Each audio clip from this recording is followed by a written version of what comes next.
Honorable Speaker, I call upon the government and specifically the Ministry of Interior and Coordination of National Government and the Inspector General immediately undertake the necessary investigations and ensure the persons are located and reunited with their families. Thank you, Madam Speaker. Thank you. Those members who would like to say something about the... Do we have any questions? Thank you. Or, no, let me give... no.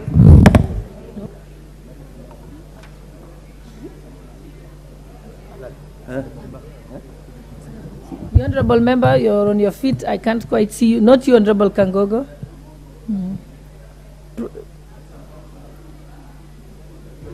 Yes. Okay, thank you, Madam Speaker, for giving me this opportunity as well. Madam Speaker, I want to bring to the attention of the House that maybe most of us as members of Parliament from the other parts of this country do not appreciate the magnitude of this statement given by Honorable Abdi Ali from Ijara and last week by Honorable Yakub from Bura constituency. This issue raised by the two members of Parliament is very rampant in our area. We are facing a very difficult situation where we are targets by for Al-Shabaab, who are now terrorizing our communities in the region. And as well, looks like the police have also turned to be terrorists again. We are being intimidated. We feel that the footprints of these abductions squarely lies with the security agencies in the area. We have so many forces, different formations with different names in the region where we do not have an opportunity to address, or we do not know who to address to on the ground. So I want, and I'm asking this House and the Interior Ministry to take up this matter very seriously, because we are being forced as a community or as a region to, in the situation we are in, we do not know whether we should side with the other side or with our government or our people. The president during the last election campaign was very clear on this issue. This issue of extrajudicial killing and abduction of people from their homes and houses, the pain that these families feel over the years is still continuing. And we were promised this will stop. And it seems that this thing is coming back again. So we ask the House and the Interior Ministry to take this matter very seriously. Thank you, Madam Speaker. The Honorable Farah Malim, and then I'll come to you, Honorable Atandi. I've seen you. Oh, yeah. Madam Speaker, I join my two colleagues from Garissa, the Honorable Abdi Ali and the Honorable Retired Major Deko. Madam Speaker, over 1,200 elderly women, youth, mature men have been abducted in this country, and we do not know where they are. In the last 10 years of the Jubilee government,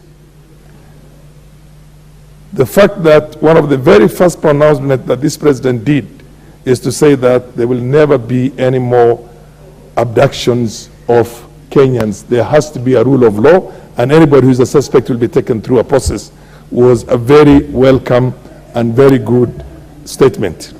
We enjoyed that relatively well, but now in the last couple of weeks, this thing is coming back again. To some extent, even the people who are fighting Al-Shabaab, I know of a man who has created a militia himself in my constituency who has been fighting Al-Shabaab. And again, he was told by the anti-terror police to come and record a statement.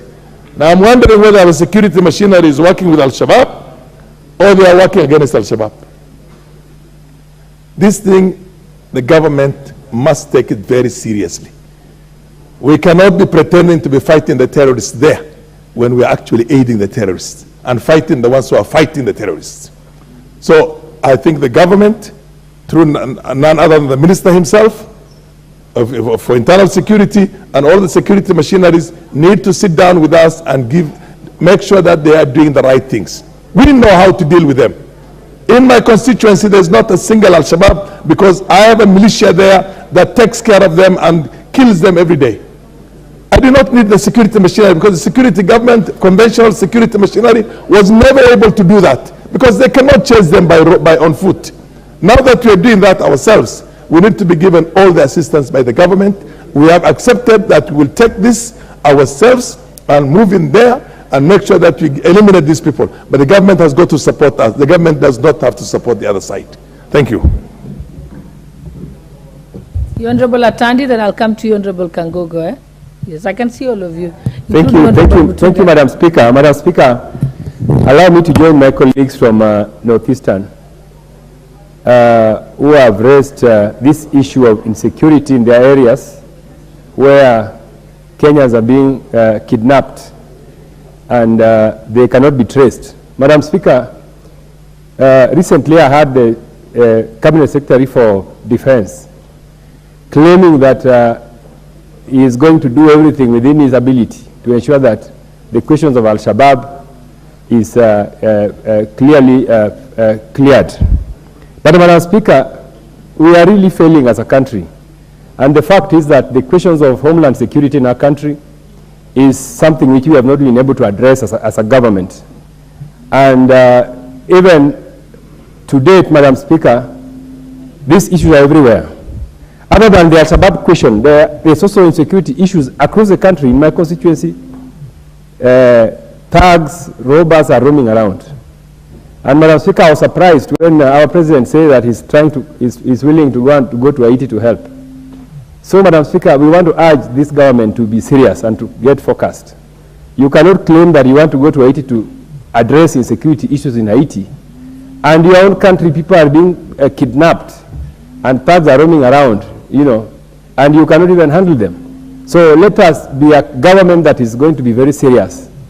And if we cannot address our own challenges, Madam Speaker, this is the moment I need to air my views on this Haiti issue. I know it will come here.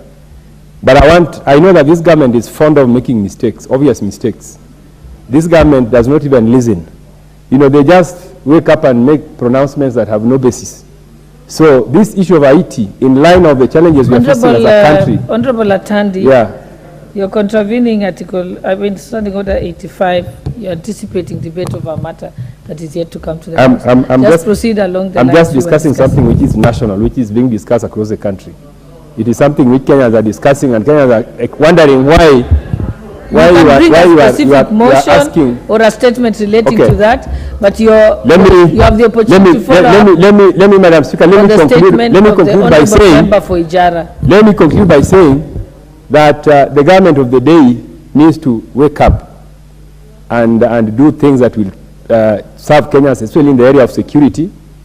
And we don't want to hear these issues of Kenyans being kidnapped, while ministers are sleeping in the offices and the president is roaming around the world, touring and making speeches, some of which have no basis and are not relevant for the people of Kenya. Madam Speaker, I support. What's your point of order in the Fadimred? Member for Kwanza. Madam Speaker, let's be a bit conscious. I think the point raised by our friend from Nigeria, I think it was more important we talk about what is happening in that area and then bring in Haiti. If you are completely out of order, I think don't allow this kind of thing. If it's Haiti, which is everybody is talking about, we'll talk about it later. But we are talking about a situation which 2 or 3 people have been abdicated. That means we should do something about that. And ask the police to do something about the abdication of innocent people. If it's a police, we talk about the police and specify the area. Somebody in charge of that particular area. What has he done? But now bring in Haiti and talking about the president doing nothing about it, I think is not bearable. I can't be sitting here listening to people talking about things that are not actually applicable here. Can he withdraw what he has just said about the president and what the government is doing about Haiti? We are not talking about that. You are not finished. You withdraw. Honorable Kangogo.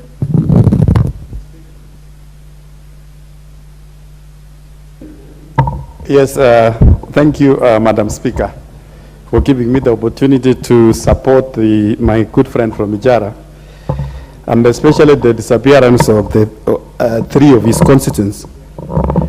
Madam Speaker, our security in the country it's become very a serious issue, and our security officers, they have become more overreactive than proactive officers. Madam Speaker, whenever there is an issue, for instance, of a security problem in an area, our police officers, they go thereafter and they react in a different ways, including abducting people. Sometimes they get the wrong people, or sometimes even they go drive away animals, like what they did in my constituency, driving away animals which belonged to a different innocent people. Madam Speaker, it's a general insecurity in the country is a big problem, cutting across all the way from the northern Kenya to Rift Valley. And Madam Speaker, we want our security officers, including the NIS, to get their information right, especially when it comes to security, because sometimes you will find that innocent people are victimized.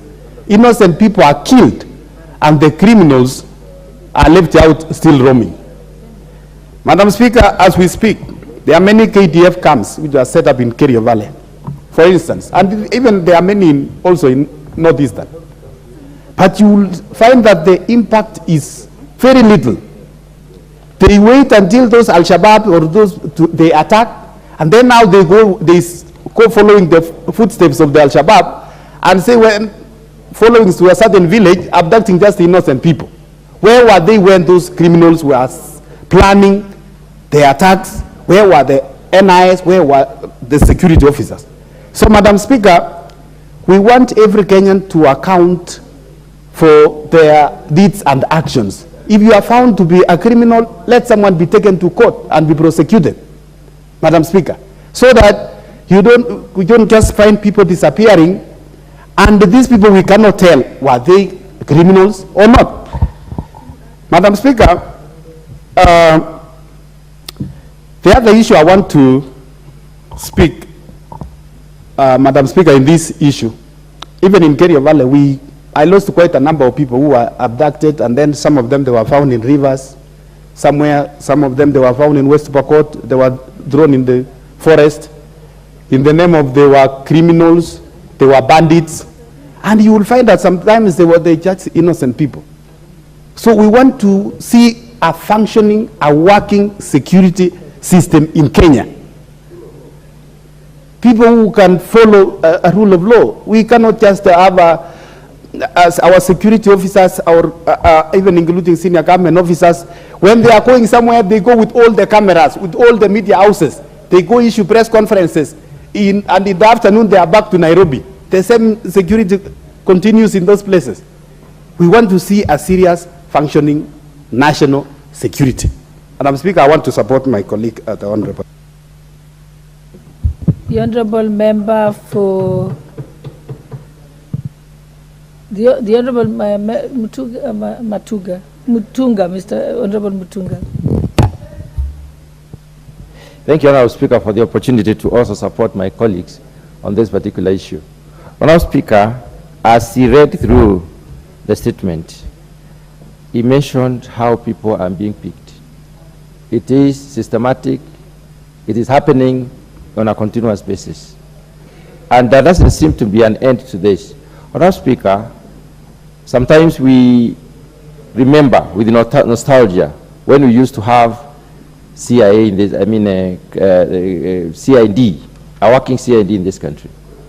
When people could not do anything, anywhere, and run and get away with it. I remember the time when people could not even write anything in their own houses. The time of seditious publications. Honorable Speaker, we need the police organized.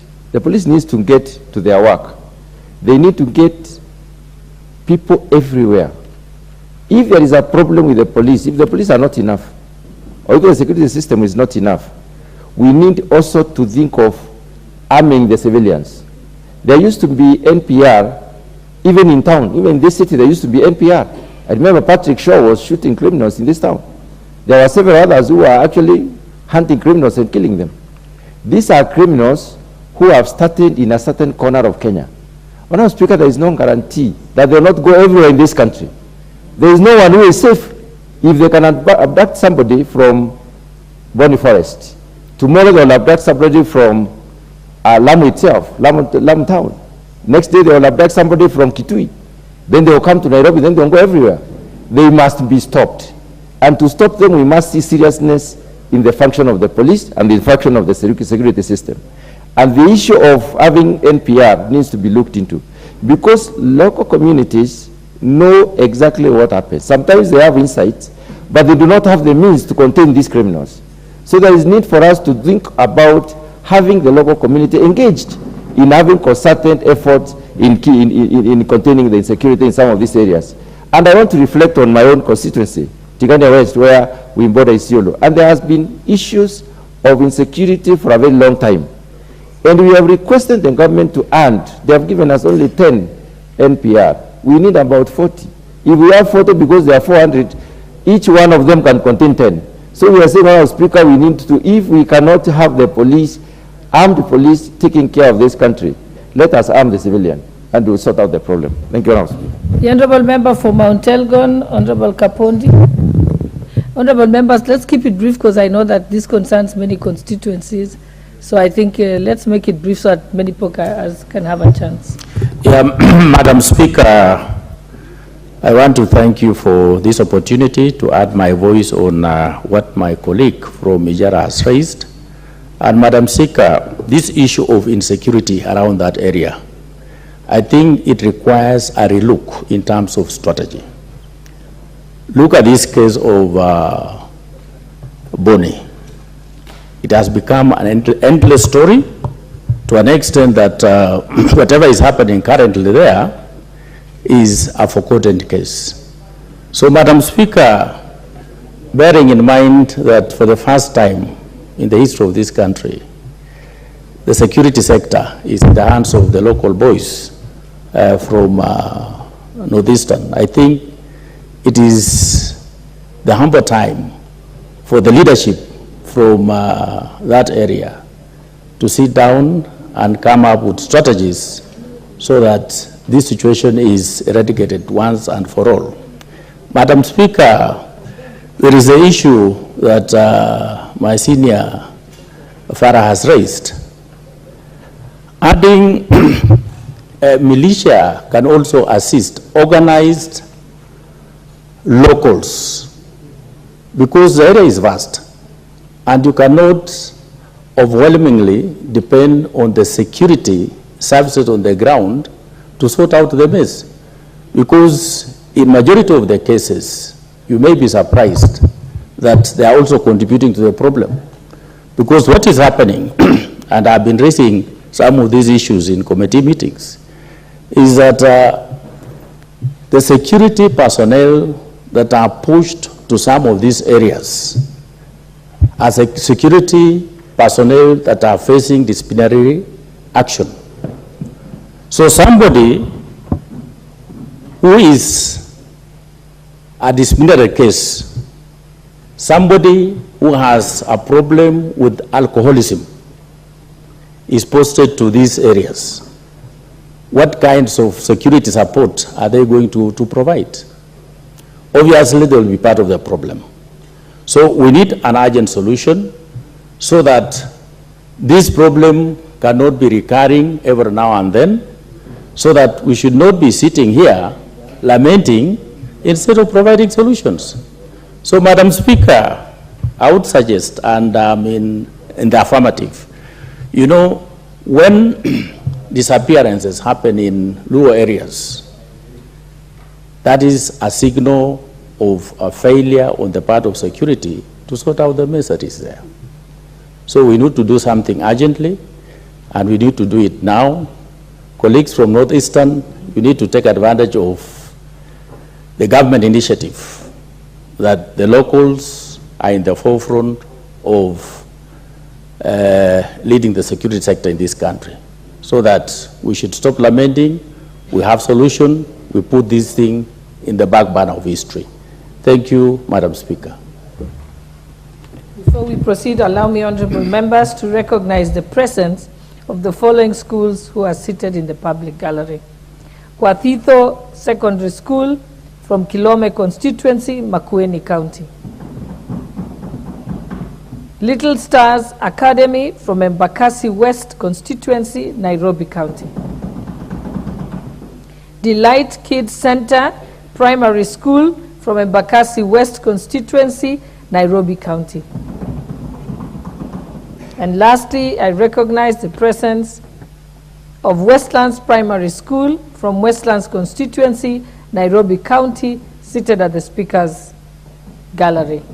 And on my own behalf and that of the National Assembly, I wish to welcome the teachers and the students of those schools to the National Assembly. Thank you. The Honorable George Murugara. Thank you very much, Madam Speaker.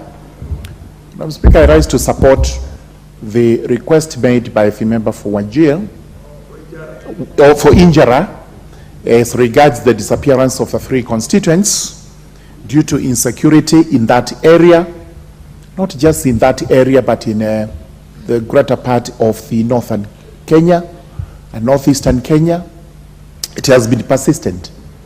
And it is the high time a solution is actually found, because we cannot live in this country with areas, certain areas, especially the northern parts of Kenya, being insecure, while we have some of the best security forces, very well trained and professional, and they are available. Somebody somewhere is not doing its job, is doing his job, and this is why you hear members trying to drag in the name of His Excellency the President, which is actually not proper. It is improper in that it is because of the work he has done, he is earning that recognition, including the plea being made to him to assist the country of 80. This is not unusual even in other areas of the country, including my own constituency, because about a month ago, some 3 traders from the Raka constituency did undertake a journey to Isiolo, to a town known as Kinat, for business, livestock business. On the way they were kidnapped, they were robbed, and in fact, they were killed. Their bodies were discovered 2 days later, and we are to bury these gentlemen coming Saturday. Up to today, the only news we have for the people of Tharaka is that investigations are going on. And this is not good enough. To the police, to NIS, to the DCI, and everybody, this is not sufficient. It is the high time we go back to where we used to be, when you would actually not cough. And the thing, they were NIS with a different name, intelligence, whatever their name was, the special branch would actually get you from underneath your bed. This is where we should be. We cannot be waking up to crime after crime when actually we have security agencies that are top-notch in the world, very well trained. Some are taken to Israel, some are taken to European countries, to the Americas, and they come back when, in our view, they are actually ripe for the job. But soon after that, it is abductions, it is killings, it is loss of lives in unexplained circumstances. They themselves cannot explain. It is the high time we put this to a stop. Let us have investigations that are complete, not pending forever, and also let's not edge on statements that the security agencies were not aware. Thank you very much. I do support. The Honorable Member for Marsabit, Honorable Naomi Wako. I'll come to you, Honorable Member for Homa Bay Town. Thank you, Madam Speaker, for giving me this opportunity to support this very important statement by Honorable Abdi Ali of Ijara regarding the disappearance of 3 male adults. And it is something that is very common to many of us who come from northern part of Kenya and northeastern. And Madam Speaker, especially in Marsabit and northern part of Kenya, we feel that the life of wild animals is more important than the lives of human beings. And that is why the disappearance of these 3 adult, male adults is not taken seriously because the families are going through a lot of stress and suffering. They don't know whether their loved ones are alive or not. And sometimes we even feel that the attention that the security agencies is giving is not worth the life of these people. So, Madam Speaker, the insecurity in northern part of Kenya has been going on for many years. And when you report the procedure that you go through, because they take a lot of time, even for them to accept that something serious has happened.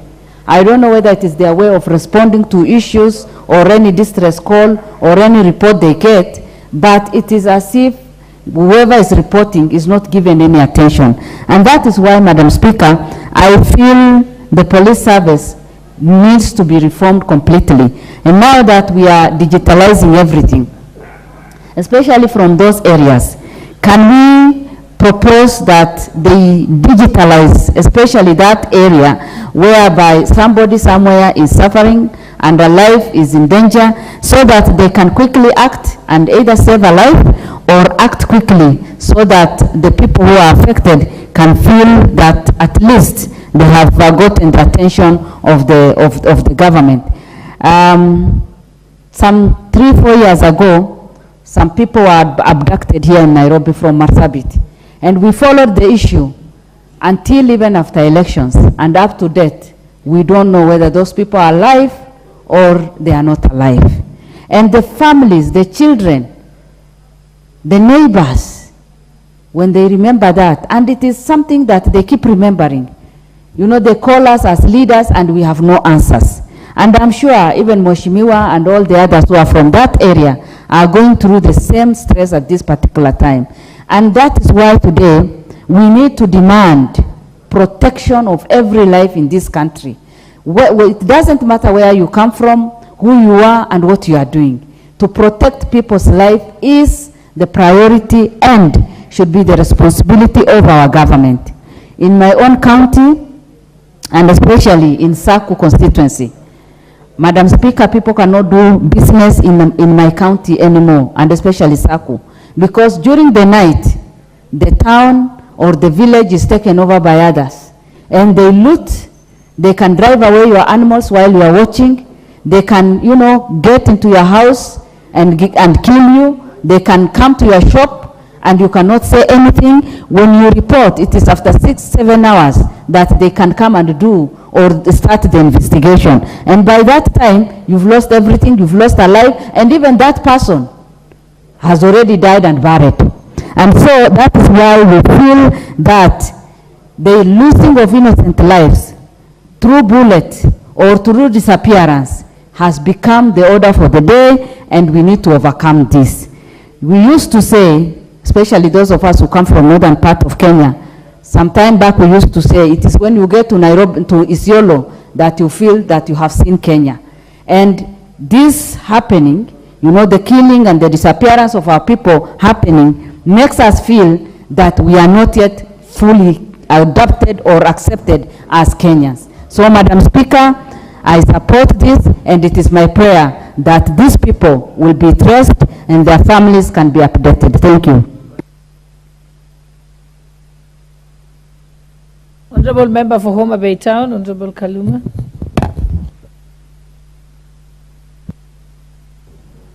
Thank you very much, Honorable Speaker, for the opportunity to add my voice to this matter. Honorable Speaker, may I first join you and the House in welcoming the students and pupils who have come from across the country to observe the proceedings.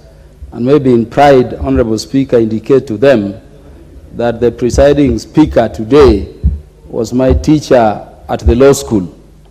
And so it is just in order that you've also come with your teachers. We are praying for you, and we are looking forward to a time when your teachers will be on the seat of the speaker, and possibly several of the pupils and students here present today will be speaking granted permission by their teachers the way you have, Honorable Speaker. And I'm saying this in jest because it's the first time I'm confirming the Honorable Speaker taught me. You know, Honorable Naomi Wako does not know that. And so it's a pleasurable thing when we have teachers and students also in the House. Honorable Speaker, I've served in the Security Committee of the National Assembly for the past 10 years.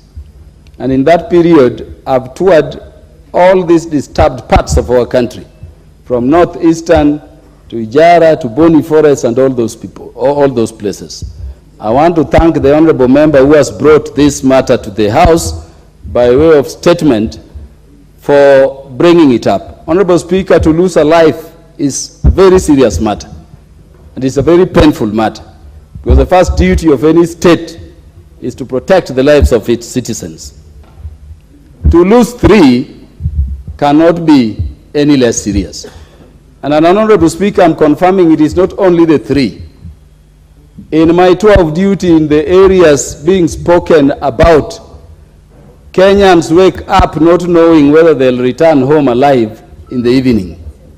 Kenyans bid their children bye in the morning not knowing they will hug them again in the evening. And you listen to members blaming it on the police and other services. I think the time has come for us to be much more serious. There is a very big problem with the management of security in Boni Forest and other places. Honorable Speaker, when I toured these disturbed areas, I met the police officers. And the police officers who are assigned duty in these operation zones, once you go there, you are forgotten. I met officers who are posted in these areas, and they stay there for 20, 23, 27 years from the time of recruitment. They are not being moved back to serve other places. These police officers are not being promoted. These police officers are not being rewarded. These police officers do not have equipment. Honorable Speaker, these are areas which are infested with a lot of improvised explosive devices. You can imagine a person is crying they are under attack, and you are being required as a police officer to go in ordinary vehicle. You've seen these officers being blown up as they are going to help each and every time. We want to say that let us give these officers equipment. Let us facilitate them. Let us treat them as other Kenyans. And then let us bolster the security in those areas. Honorable Speaker, it is very painful. When you want to know a senior police officer in Nairobi, Honorable Speaker, you look at their waistline. You have police officers with over 56, 70 waistline. They are too big in the middle than the body. But the officers being promoted every day, wives of people, relatives of people, other officers serving the country are rejected outside there. I want to ask Honorable Speaker that this matter returns to the House in a better form where it can be discussed in depth and serious solutions can be preferred around those areas. Boni Forest is a very small place. Why don't we have enough police officers there, even if they are walking on foot, to clear this so-called Al-Shabaab at once, instead of our watching as people are being butchered like goats and other animals the way we watch every day. Yet police officers are idling here. Why don't we have KDF officers romp this place we call Boni Forest? Within 1 week, we have our security apparatus and we clear this area and we shield it from external aggressions in the future. Honorable Speaker, strategies can be applied. I pray that the honorable member pursues this thing. Let us have a motion or a form of proceedings before the House over this matter on which we can give resolutions which can be actionable, Honorable Speaker. I thank you, Honorable Speaker. Honorable members, I know because it's an emotive issue and it touches on your constituents, I exercise my discretion to allow you to speak at length on this point. But I think this is a matter members also can raise with the Cabinet Secretary for Interior. And also, I just want to bring your attention to Standing Order 43, Members' General Statements. Notwithstanding Standing Order 30, on hours of meeting, the Speaker shall interrupt the business of the House every Tuesday at 6:30 to facilitate members to make general statements of topical concern. A member who wishes to seek leave to raise the matter under Standing Order shall, before 3 p.m. on the day of the statement to be made, hand to the Speaker a written notification of the matter, but the Speaker shall refuse to allow the request unless satisfied that the matter may properly be discussed in the House. No member making the statement under this standing order shall speak for more than 3 minutes unless you have the permission of the speaker. So, but then it goes on in 44, talk about statement hours. So I know because it's an emotive issue, we ventilated a bit on it, but we shall leave it for the next Tuesday we have. I know next Tuesday is a public holiday, but the Tuesday following that, I encourage members to bring it, because I know that there is another one, which is another similar statement that is awaiting approval of the speaker that is similar. So let's hope we can do it on a Tuesday. So I think for now, let's just move to the next order.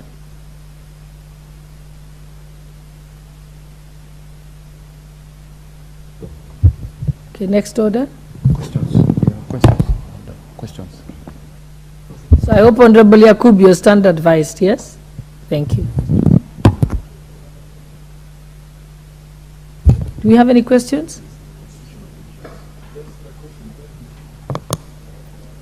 Who are the owners of the questions?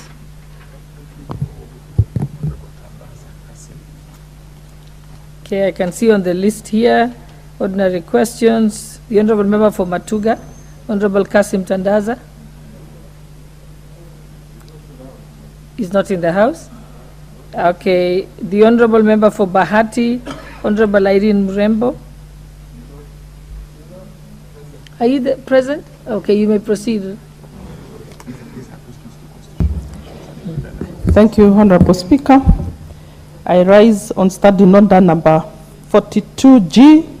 My question is directed to Teacher Service Commission. Could the Commission clarify whether not being a bona fide local of a county was one of the criterion for disqualification from being recruited from junior secondary school internship positions in the county? Enumerate the parameters, if any, used to clarify an applicant as a local or non-local of a particular area for purposes of being employed in that area. 3, explain why Ms. Edna Mino Nzioka of ID number 22445112 and TSC number 998705, a resident of Bahati constituency, was turned away during interviews for junior secondary school internship position at Kiamaina Primary School in Bahati constituency on 1st August 2023. Explain the administrative measure it has put in place to ensure that recruitment of junior secondary school interns is transparent and free of any form of discrimination. Thank you, Honorable Speaker. Thank you. I think this will be replied before the Departmental Committee on Education. Next question is by the Honorable Member for Moiben, Honorable Professor Phyllis Barto. She's not present. The next question is by the Honorable Member for Homa Bay Town, Honorable Peter Kaluma. Thank you, Honorable Speaker, for the opportunity to ask question number 451 of 2023 to the National Police Service Commission. Honorable Speaker, could the Commission explain the transfer policy for police officers in the National Police Service, more so with regard to officers deployed in operation or hardship areas? 2, explain the promotion policy in the National Police Service, particularly with regard to officers deployed to serve in hardship and operation areas. 3, state the measures regarding transfer and promotion of officers who have served in operation and hardship areas for over 3 years. Thank you, Honorable Speaker. The Honorable, okay, that will be replied by before the Departmental Committee on Administration and Internal Affairs. Next question is by Member for Bamachoge Barabu, Honorable Engineer Obadia Nolfason. Thank you, Honorable Speaker. I would like to place the following 3 questions to the National Police Service Commission. Could the Commission, 1, explain the transfer policy? Could the Commission explain the circumstances under which the National Police Service Commission terminated the services of Mr. Japhet Mochama Mauti, force number 90638, with effect from 21st November 2016. The second question, could the Commission explain why the National Police Service Commission is yet to reinstate Mr. Mauti after the High Court acquitted him on 25th of July 2019 for all charges trumped up against him, including alleged possession of 720 rounds of ammunition and 5 liters of rifle oil? The third question to the Commission, could the Commission state the action it has taken to reinstate Japhet Mochama Mauti to the National Police Service and compensate him for the 7 years of joblessness that he has endured following his unlawful dismissal in 2019? Thank you, Honorable Speaker. Thank you. The question will be replied before the Departmental Committee on Administration and Internal Affairs. Thank you, Honorable Obadia. Next order.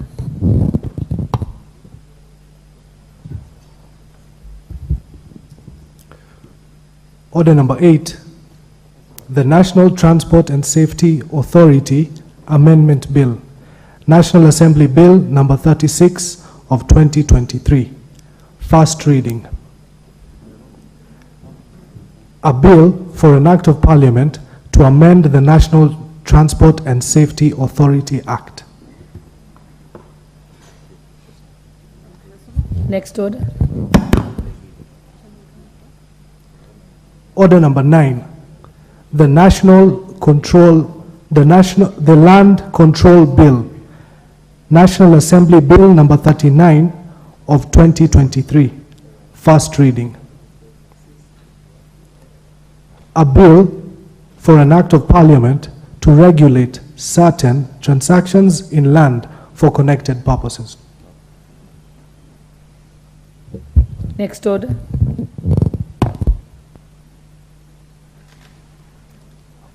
Order number 10, motion, review of the scope of education bursary scheme under the National Government Constituency Development Fund and capitation for learners in primary and junior secondary schools. Mover, the Honorable Edward Muriu. Council.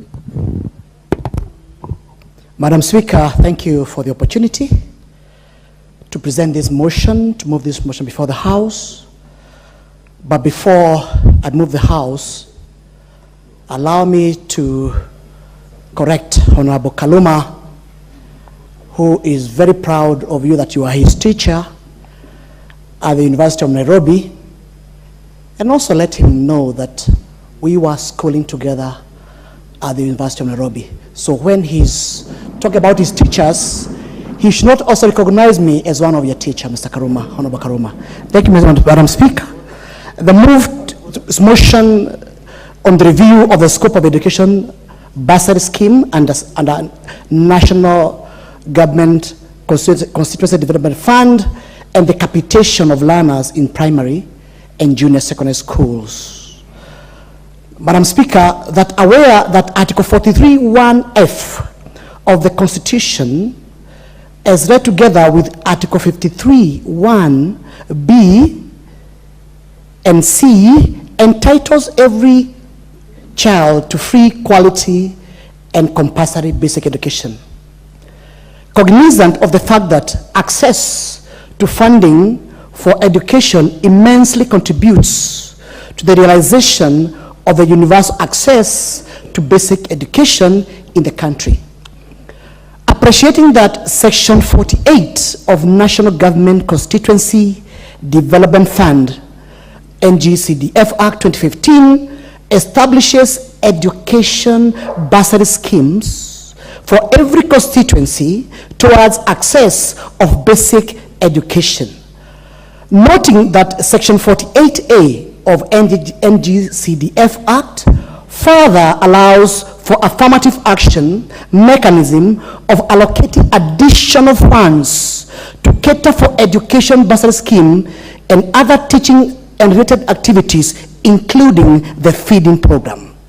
Concerned that NGCDF Act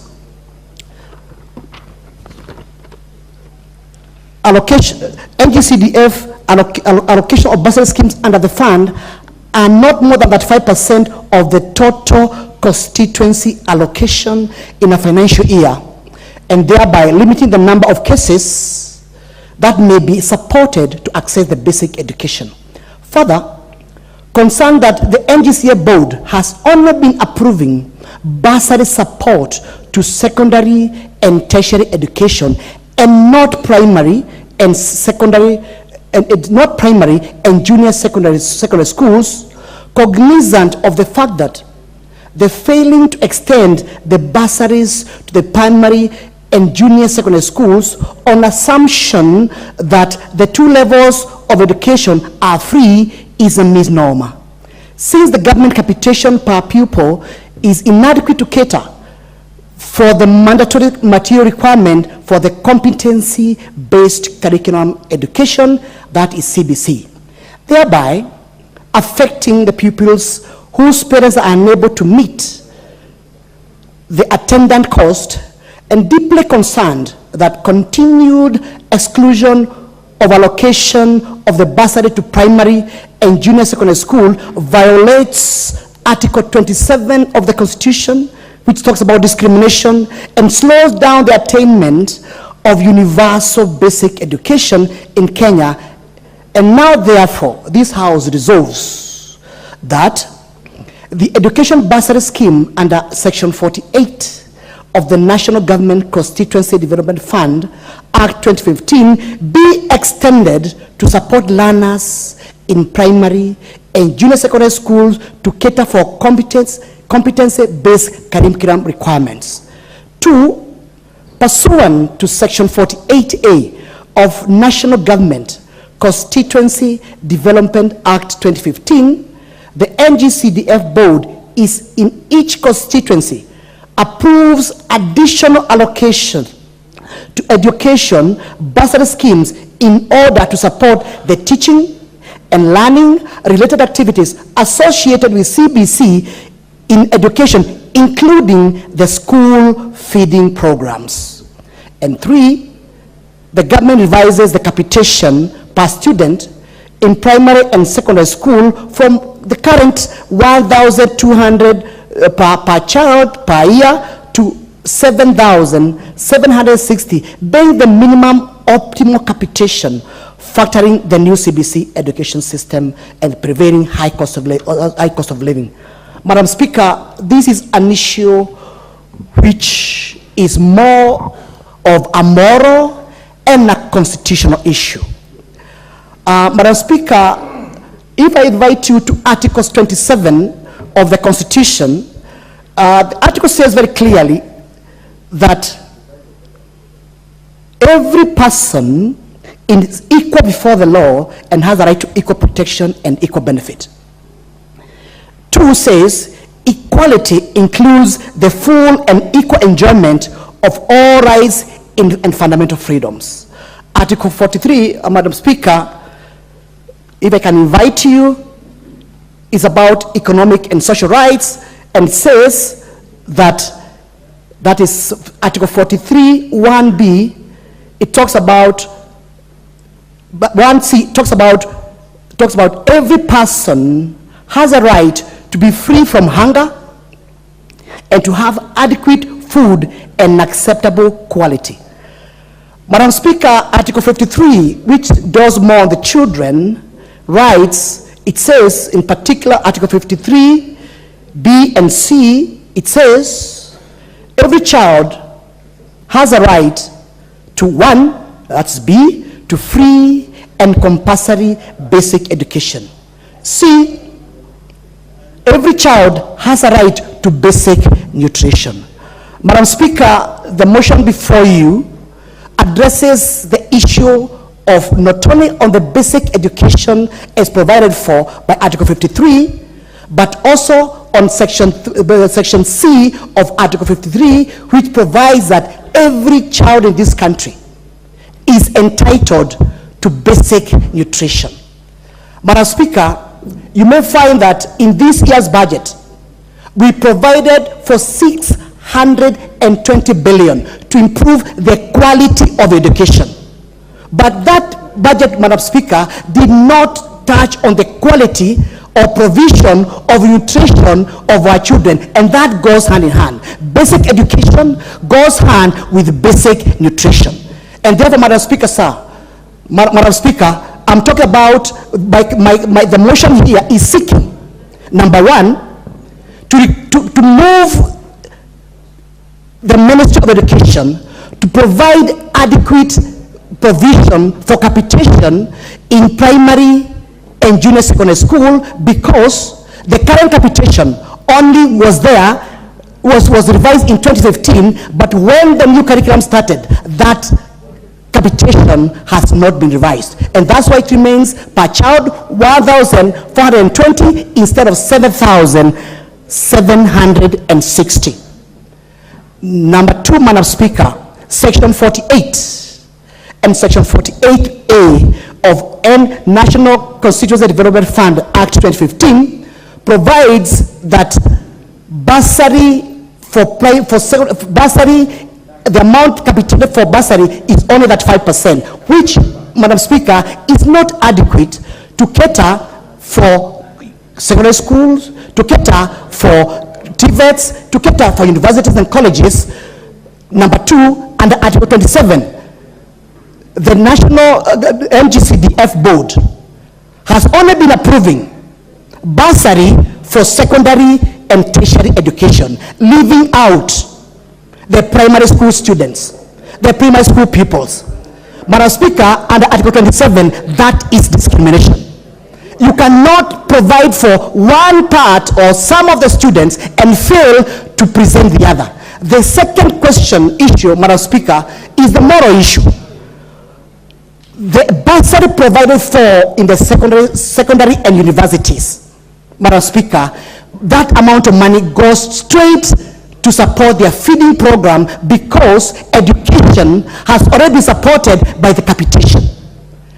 Now, here is the moral issue, Madam Speaker. The secondary school students are being well fed. The university and tertiary students are being well fed. Whereas the students in primary schools are being left out without being fed. And Madam Speaker, as a mother, how can you feed an adult and leave out a child who has just been left, who has just come out from the mother's breasts? And therefore, Madam Speaker, I'm moving the motion that the NGCDF board need to comply with with Section 48A and provide for bursary to support feeding program in our primary school, Madam Speaker. Thank you very much. And I request Honorable Adam Dawood, Member of Parliament for Wajir West, to second the motion. Thank you.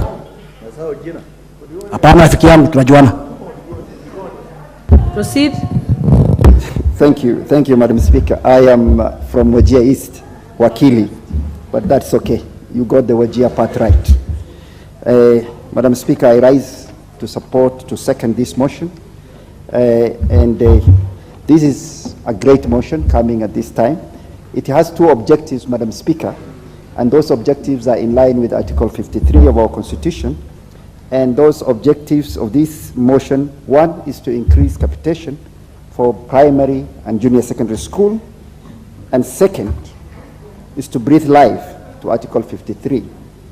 In terms of increasing capitation for primary and junior secondary school, Madam Speaker, this country has adopted a new curriculum which is called the CBC.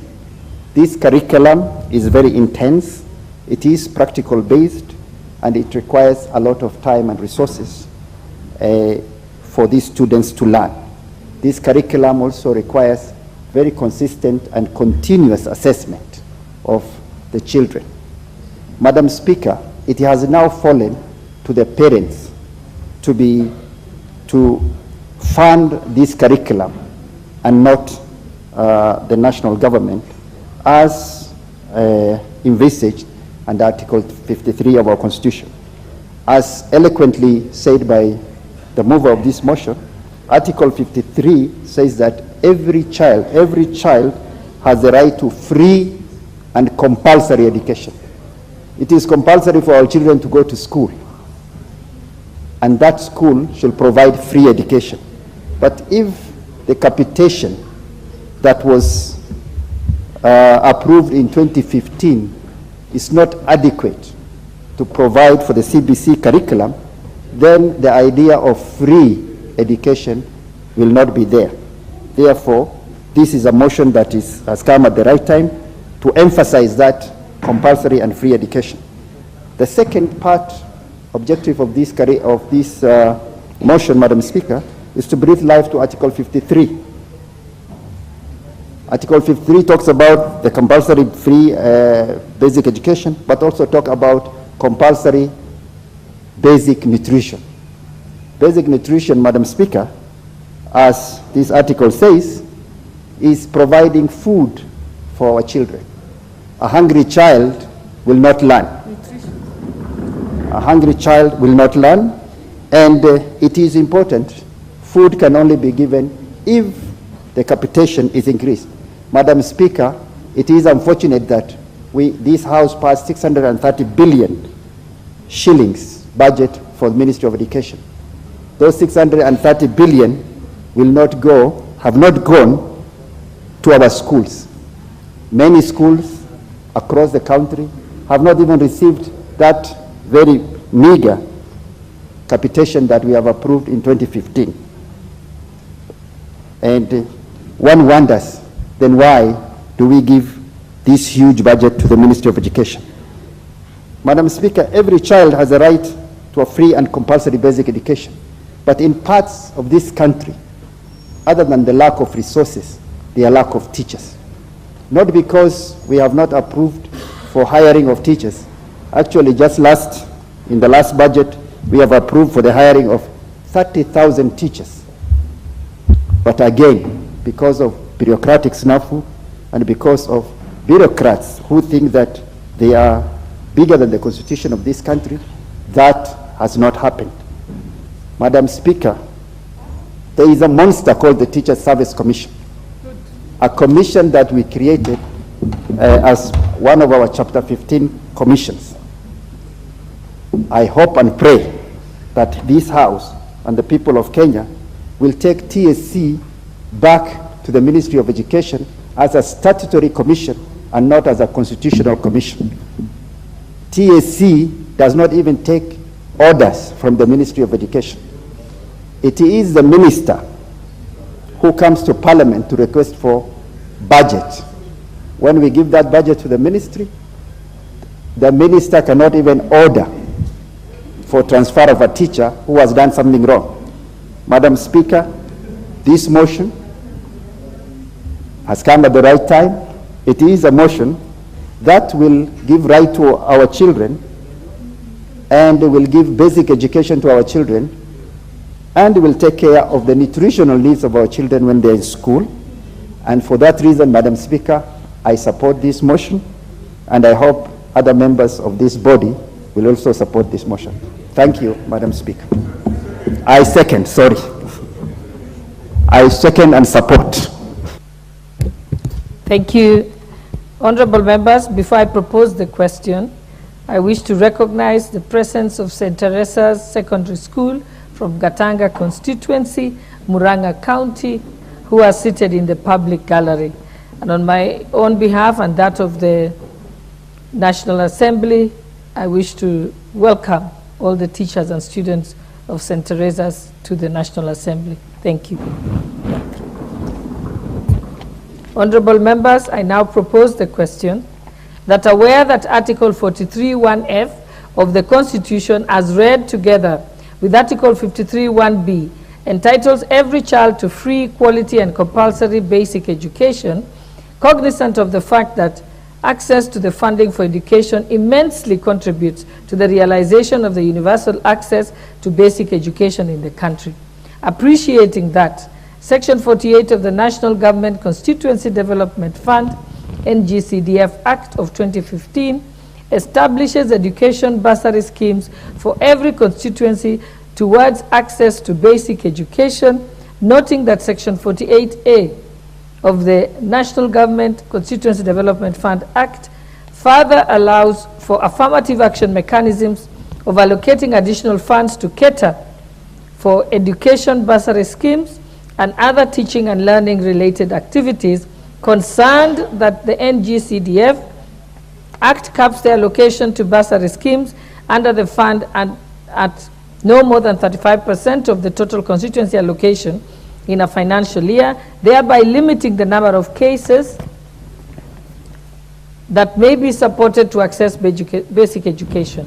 Further concerned that the NGCDF board has only been approving bursary support for secondary and tertiary education and not primary schools, and the recently created junior secondary schools, cognizant of the fact that the failing to extend bursary to the primary and junior secondary schools on the assumption that the two levels of education are free is a misnomer, since government's capitation per pupil is inadequate to cater for the mandatory materials required for the competency-based curriculum, CBC, thereby affecting the pupils whose parents are unable to meet their attendant costs.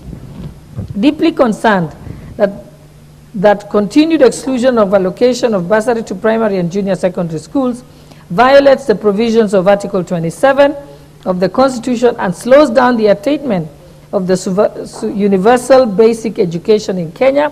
And now, therefore, this House resolves that the education bursary schemes under Section 48 of the National Government Constituency Development Fund Act of 2015 be extended to support learners in primary and junior secondary schools to cater for the competency-based curriculum requirements.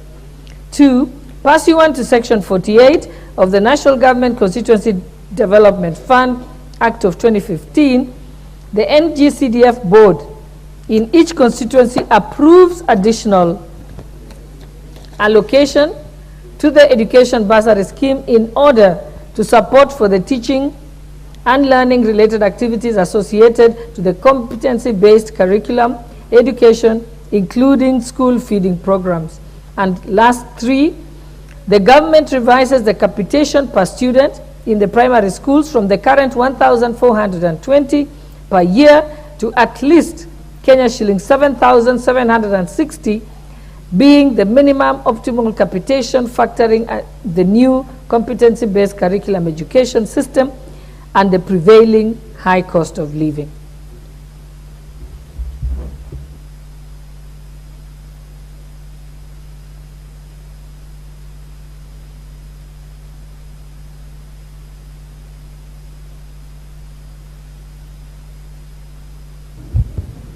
Those members who want to contribute, please press the intervention button.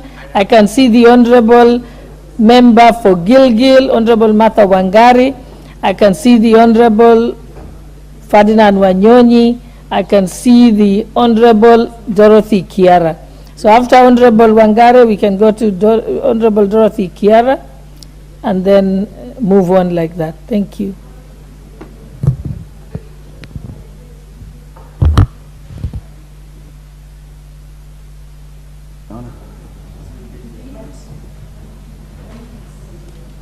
Proceed, Honorable Wangari. Thank you, Madam Speaker. And from the onset, allow me to congratulate Honorable Moeu of Gatanga for bringing this very important issue on the floor of the House. Madam Speaker, we have for the first time are seeing children from primary schools being sent home for fees. It has never happened. You walk in the streets and you find a child and you ask, why are you not in school? They have been sent home for small monies in primary schools.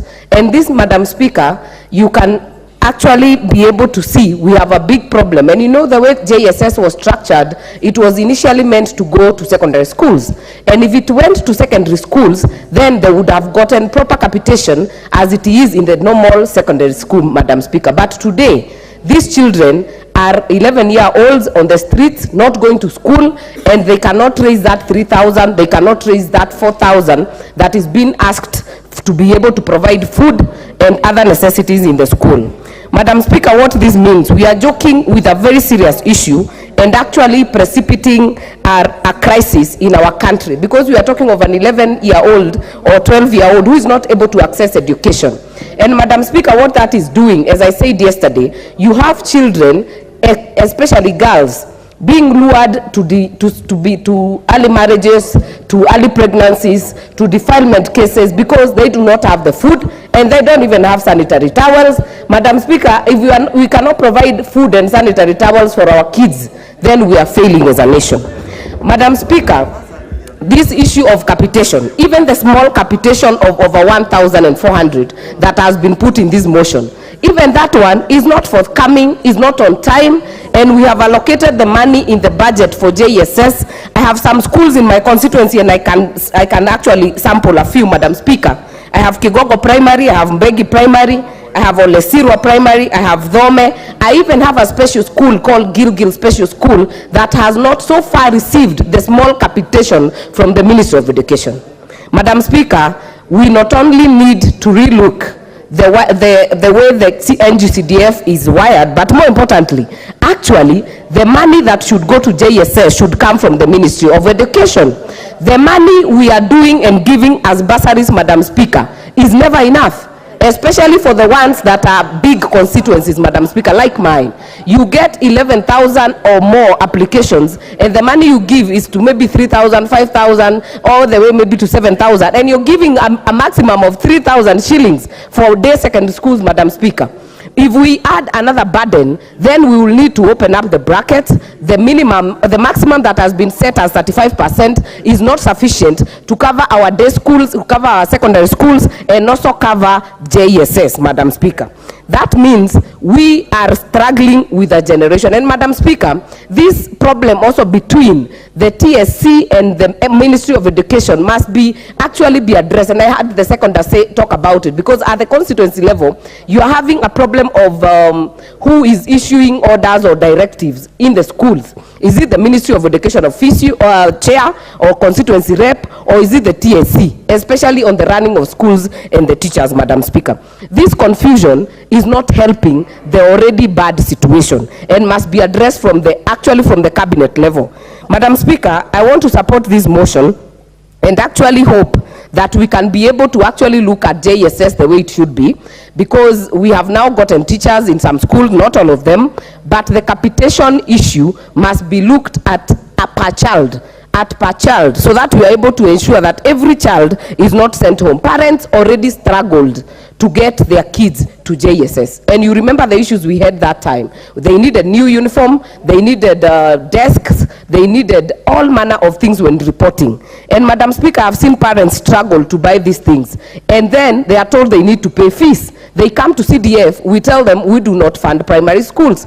That confusion, Madam Speaker, is actually going to bring a serious issue, a generational issue, and we are going to lose very many children. That's why you're seeing the transition this time and this year has not been as good as it's been in the other years, Madam Speaker. So I support this motion, and I hope that we can actually get to the implementation. The implementation committee should be able to pick it up immediately, so that we have a report in this house very soon to be able to know what have we done, because I have no doubt we will actually pass it in this house, because it's very important and cross-cutting in all the constituencies. But implementation of motions, that is where the problem is. Let the committee of implementation take it up, bring a report to the house. Thank you very much, Honorable Martha Wangari. The Honorable Dorothy Ikiara, nominated member. Thank you, Madam Speaker. Madam Speaker, I wish also to add my voice in this very, very important motion. And I want to thank Honorable Wakiri Edward Mureu for bringing this very sensitive matter before the floor of this House. Honorable Speaker, I too appreciate that Article 53(1)(a) entitles every child to free, quality, and compulsory basic education. Honorable Speaker, access to funding for education is not a choice. It is something that is enacted in law, and it is something that we must follow to the letter. Honorable Speaker, I share in the pain of the parents who are seated down in their homes, thinking that education is free, and every time these children go to school, they are found in the roads every day, day in, day out, Honorable Speaker, because they cannot afford some of the necessary revenues that they are being charged at the school level. I also sympathize with the teachers, Honorable Speaker, because it is not the interest of any teacher to send any child out of class. But Honorable Speaker, it is in common knowledge that no operations can continue without money. Therefore, Honorable Speaker, I support this very important motion. I want to, on the outset, say the Ministry of Education, which is charged with the responsibility of ensuring that they follow the policy to the letter. They are the ones who are failing us in this sector, Honorable Speaker. The Teacher Service Commission mandate is very clear. I've heard Honorable Mheshimiwa Wangari saying they would like to know the difference between what the Teacher Service Commission is supposed to do vis-a-vis the Ministry of Education. The work of the Teacher Service Commission is purely management of teachers. That is why we fought for the Teacher Service Commission to be an independent commission, and they manage teachers, employment, transfer of teachers. The work of the Ministry of Education is policy, and capitation directly falls in the Ministry of Education. Honorable Speaker, improving quantity and quality of education, therefore, requires the policy to be addressed. Both demand the demand and supply chain, Honorable Speaker, is very, very key here. For CBC to be a success, there needs to be provisions of more textbooks, classrooms, blocks, trained teachers, etc., so as to ease the supply side constraints of education. Number two, Honorable Speaker, the students also need to be fed, which is the demand constraint to education. For example, Honorable Speaker, in Ghana, it was established that one of the reasons why children do not attend school and that their parents cannot afford to pay the levies charged by the schools. If this does not happen, Honorable Speaker, then the nutritional aspect is never taken care of. And this is the more reason why we find the enrollment in our schools is so constrained. We don't have enough students in class because, Honorable Speaker, they cannot be able to meet their basic needs. Honorable Speaker, I support this motion that indeed capitation monies needs to be increased. But by so saying, Honorable Speaker, it does not mean that we eat into the NGCDF kitty. Because, Honorable Speaker, NCDF kitty has its own obligation. Honorable Speaker, it is the responsibility of this government to ensure that this capitation is increased, Honorable Speaker, so that it can be able to cater for the needs of the vulnerable and the less advantaged in the society. Therefore, Honorable Speaker, it is not a favor when we seek for additional allocation to the education bursary. Thank you, Honorable Ikiara. The Honorable Zamzam Chimba, member for Mombasa County.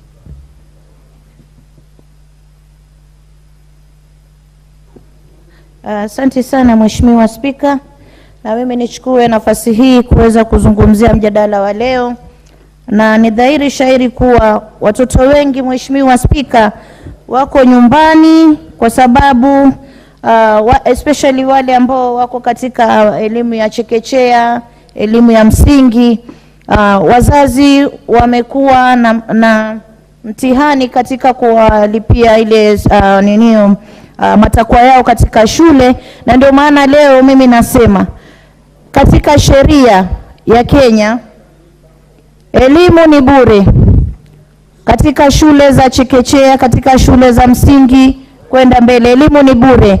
Na mimi nataka kusema hivi, Mheshimiwa Spika, mjadala huu ni mzuri sana tukizingatia kuwa tunataka tuweze kufanya kuwa serikali waongeze ruzuku ya watoto katika skuli, ili hao watoto ambao wako katika shule za msingi ambao tunawaona wengi wamekuwa machokora kule barabarani, pengine akienda skuli unaona anaulizwa remedial fee, unaona anaulizwa kitu fulani, nenda ukanunue, mzazi hawezi.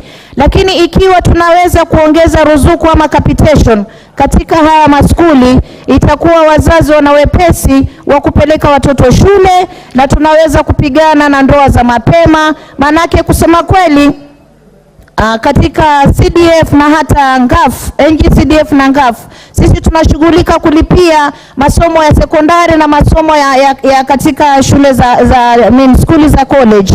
Na mimi nataka kusema hivi, Mheshimiwa Spika, elimu huanza chini. Uweze kumweka mtoto awe na msingi mzuri wa elimu, lazima mtoto apate chakula kizuri, lazima mtoto awe darasani kila wakati, lazima mtoto akitoka nyumbani hata kama tumbo liko bila chochote, akifika skuli atapata kitu, atapata ruzuku, ataweza kufocus na masomo yake. Mheshimiwa Spika, katika kaunti yetu ya Mombasa ama gatuzi la Mombasa, Mheshimiwa Spika, ukienda pale ndani ya town, Mheshimiwa Spika, utapata watoto wengi sana wamekuwa omba barabarani. Kwa sababu gani? Wazazi sisi tumewacha kufuatilia, na hasa katika serikali wameweka elimu ya bure, lakini haifuatiliwi kazingatiwa vizuri. Watoto wakipelekwa skuli, Mheshimiwa Spika, wanaulizwa mambo mengi sana. Mara utapata mtoto yuko barabarani, ukimuuliza anakuambia nilifukuzwa vitabu, nilifukuzwa kitu fulani, nilifukuzwa kitu fulani. Kwa hivyo mimi naomba serikali, kama tuliweka elimu ya bure, tuweze kuzingatia mtoto akifika shuleni. Hii elimu ya bure inakuja na package, inakuja na vitabu, inakuja na chakula, inakuja na mambo yote ambayo yatamfanya mwanafunzi akikaa darasani awe anaweza kuzingatia masomo, Mheshimiwa Spika. Lakini kila uchao hao watoto wanafukuzwa nyumbani. Mheshimiwa Spika, mimi naweza kuwahisi wale wazazi ambao maisha yao ni duni. Ndio maana kama Mama Mombasa nasema tufuatilie sheria, na najua ipo katika sheria. Nafikiri kuna lawyers ambao wako hapa, sisi wengi hatujafuatilia sheria kikatiba vizuri, lakini wako hapa wabunge wenzetu ambao wanaweza kuelezea kwa kina kuwa kuna sheria kuwa elimu iwe ya bure.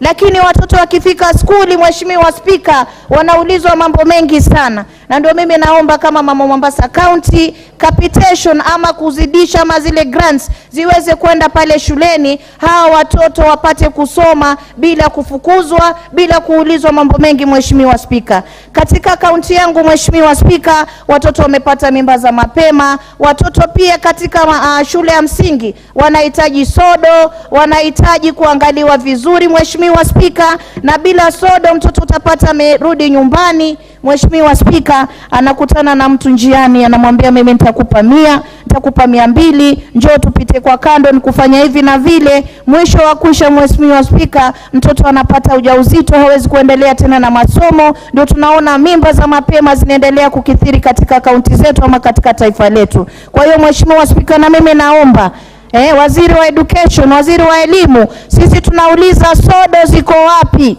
Sodo ziko wapi? Sodo ziko wapi? Kama Mama County nauliza. Maana yake tumetolewa budget ya kupeleka sodo katika skuli, mpaka leo hatujapata hizi sodo, na watoto wanahangaika katika masomo yao. Kwa hiyo Mheshimiwa Spika, mimi naunga mjadala huu, isipokuwa nasema iko katika katiba, ni iweze tu kufuatiliwa na kusisitiziwa na kutiwa mkazo. Asante sana Mheshimiwa Spika.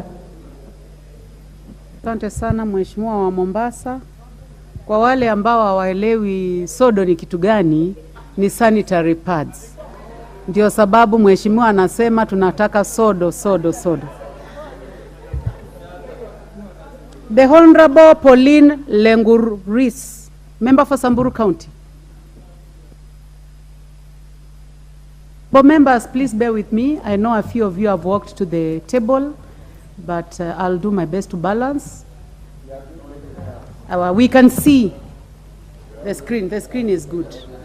There is a lot of interest in this motion. You may proceed, Honorable Member. Thank you, Madam Speaker.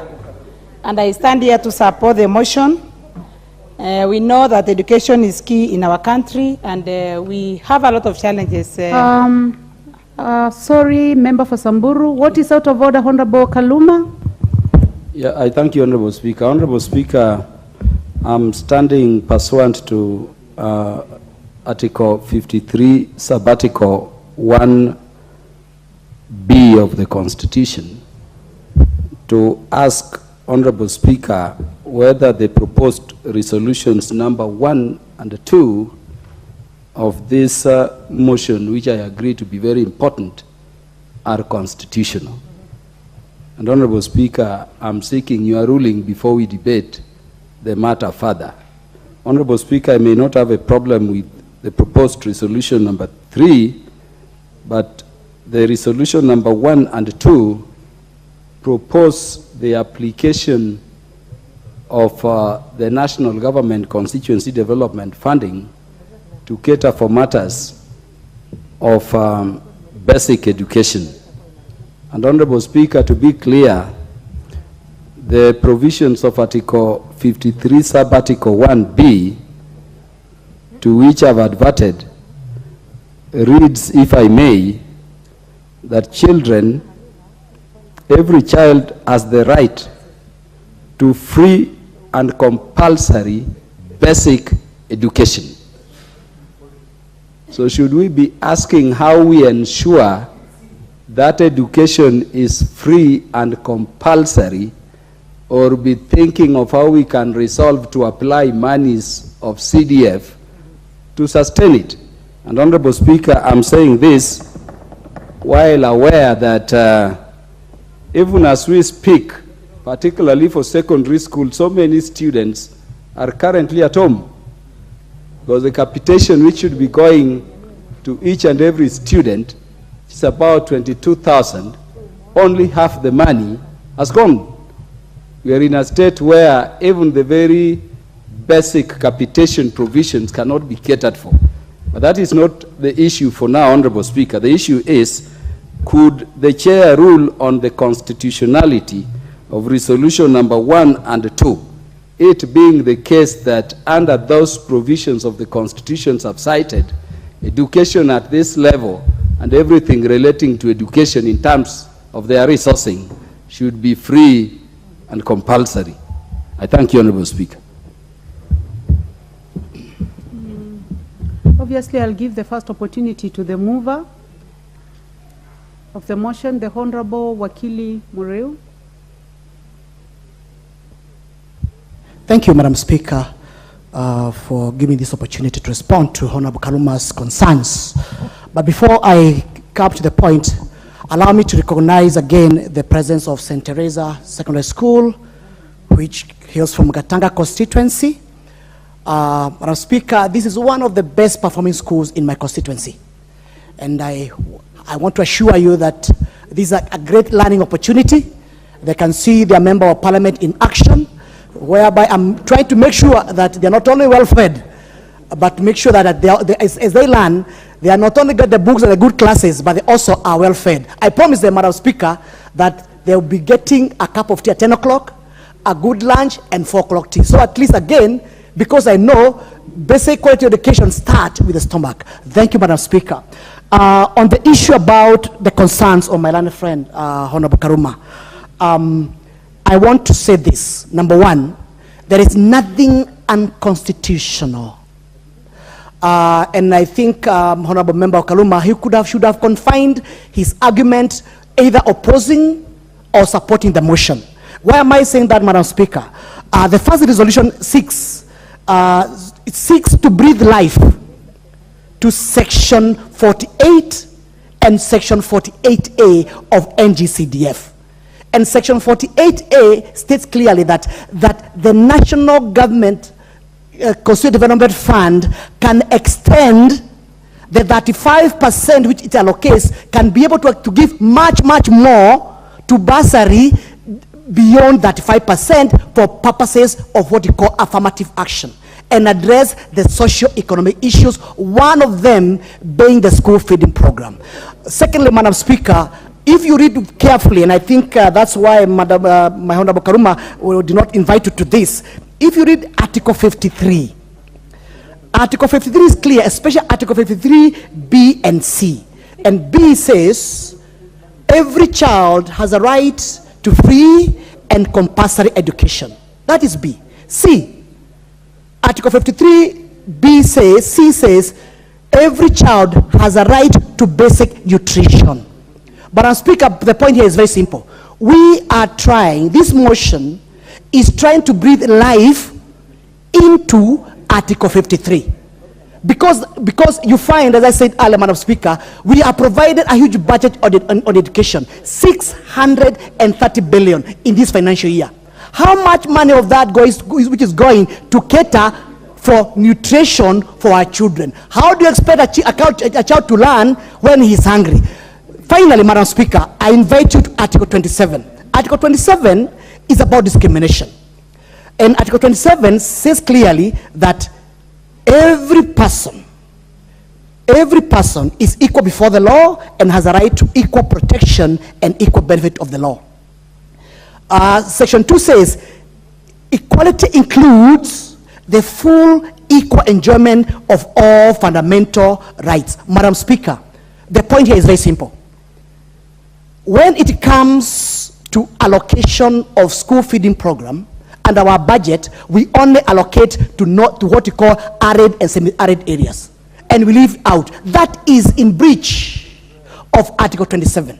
Secondly, when it comes to application of Section 48 and Section 48A of NGCDF Act 2015, you find that the NGCDF board only allocate bursary to secondary school, tertiary, and universities. To do what? To go and feed those children.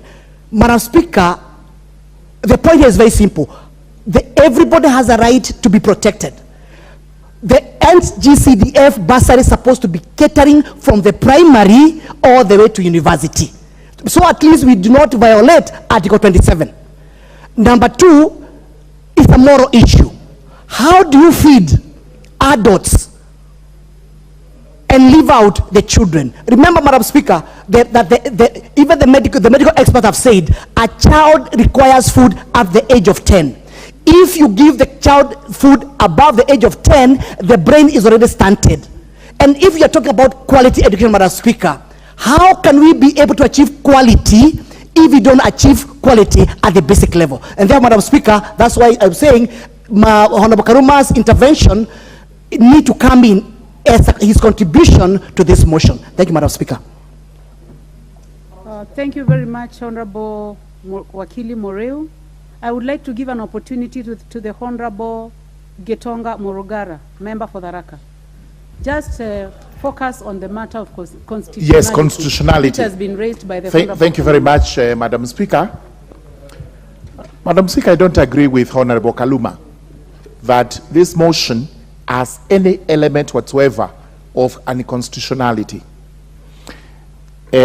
First and foremost is relying on Article 53, which stipulates that education, basic education, is supposed to be free. That article does not say it is supposed to be cost-free. It says it is supposed to be free, which means there is an element of cost, but borne not by parents, but by the government.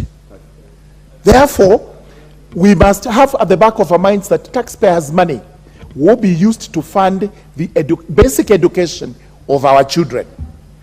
Who runs our taxes? It is the government. Honorable Muriu is making a proposal that part of those taxes are applied in a different way to at NGCDF, which is government money, which is our taxes, should be varied slightly so that it is applied also to cover basic education in the primary and junior secondary. There cannot be any unconstitutionality as far as that proposal is concerned. But if Honorable Muriu had proposed that parents have to come and chip in a different way, we would be arguing on whether that is not in breach of Article 53. With those remarks, I urge you to find that there is no breach of Article 53. We are actually debating We are making proposals to the government. There also may be resolutions, but it is at one time proper law is going to be brought so that this is properly entrenched into the law and it is enforced. But as far as this is concerned, we are within the constitutional rights. Thank you. Thank you very much, Honorable Murungar. I'll give two more. I'll give the Honorable McLeod. Thank you, Madam Speaker. I want to agree with Senior Counsel Murungara that there is actually nothing unconstitutional on this matter. In fact, Honorable Muriu is just bringing life what us members of parliament should have done after the promulgation of the new constitution. Madam Speaker, the Kenyan children, or the children of Kenya, actually the premise of the constitution were very clear. Honorable Wakili Muriu is putting it right that the children of Kenya has a right to basic nutrition. You know, we are not about to encroach into CDF, Madam Speaker, but we are saying the taxpayers' money should be applied to provide nutrition for the children of Kenya. Madam Speaker, on the matter of basic, definition of basic in terms of education in Kenya is actually right from nursery all the way to Form 4. Madam Speaker, if that is basic, therefore, if that is basic education, then, Madam Speaker, if that is basic education, that means we should not be seeing children, in the streets or in the roads going home because of school fees. We should actually be able to keep our children in school all the way to Form 4. Madam Speaker, this is what needs to apply, and it has been the work of Parliament to enforce this legislation, because after this motion, Madam Speaker, this shall lead into actually a bill to ensure that we appropriate sums of money, either through capitation by the Ministry of Education, not through the CDF, to provide for basic increased capitation and increase money for nutrition in our schools. Madam Speaker, remember, we have now added something called CBC, which has increased the number of classes in primary from PB1 all the way to junior secondary, grade 9. Madam Speaker, the CDF money is not enough. And we need, therefore, this house in the next appropriation or in the next budget, allocate resources. Madam Speaker, I agree with Honorable Miriu. That is what Parliament must do to protect the citizens of Kenya and the children of Kenya from complete oppression and discrimination, Madam Speaker. You've made your point very well. The last one, honorable members, will be the Honorable Johanna Ngeno, member for Emurua Dikiri.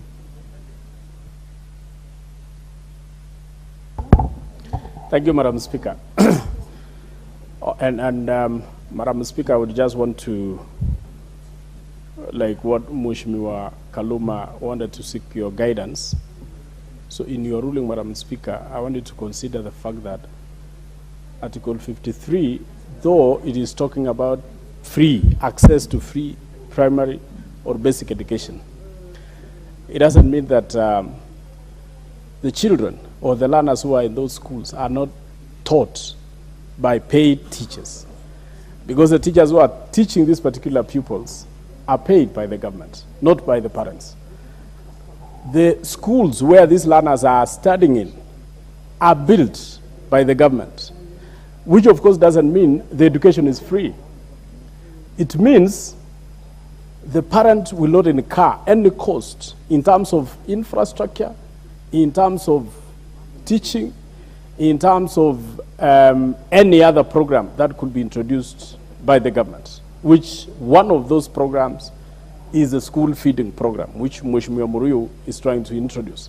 So it doesn't mean education is free. It means that it is a government that is catering for that cost, and therefore we would not, or this particular amendment or this particular proposal by Mheshimiwa Muriu does not, Wakili Muriu, does not contravene the Constitution, because it is asking the government, either through NGCDF or through the Ministry of Education, to cater for the school feeding program. And therefore, it is not actually taking the incurrence of the burden of incurring the cost to the parents. So I believe it is not actually contravening the Constitution. I thank you, Madam Speaker.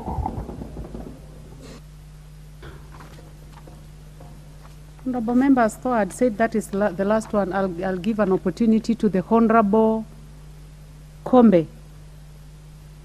Make it 2 minutes, please.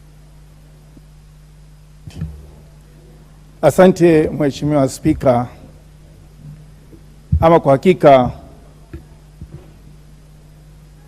wakili Muriu yuko na mipango mizuri kwa watoto wa Kenya, lakini pale ameweka kipengee cha kwamba NGCDF ikaweze kusimamia elimu ya msingi, hapo ameenda kinyume na amekeuka katiba.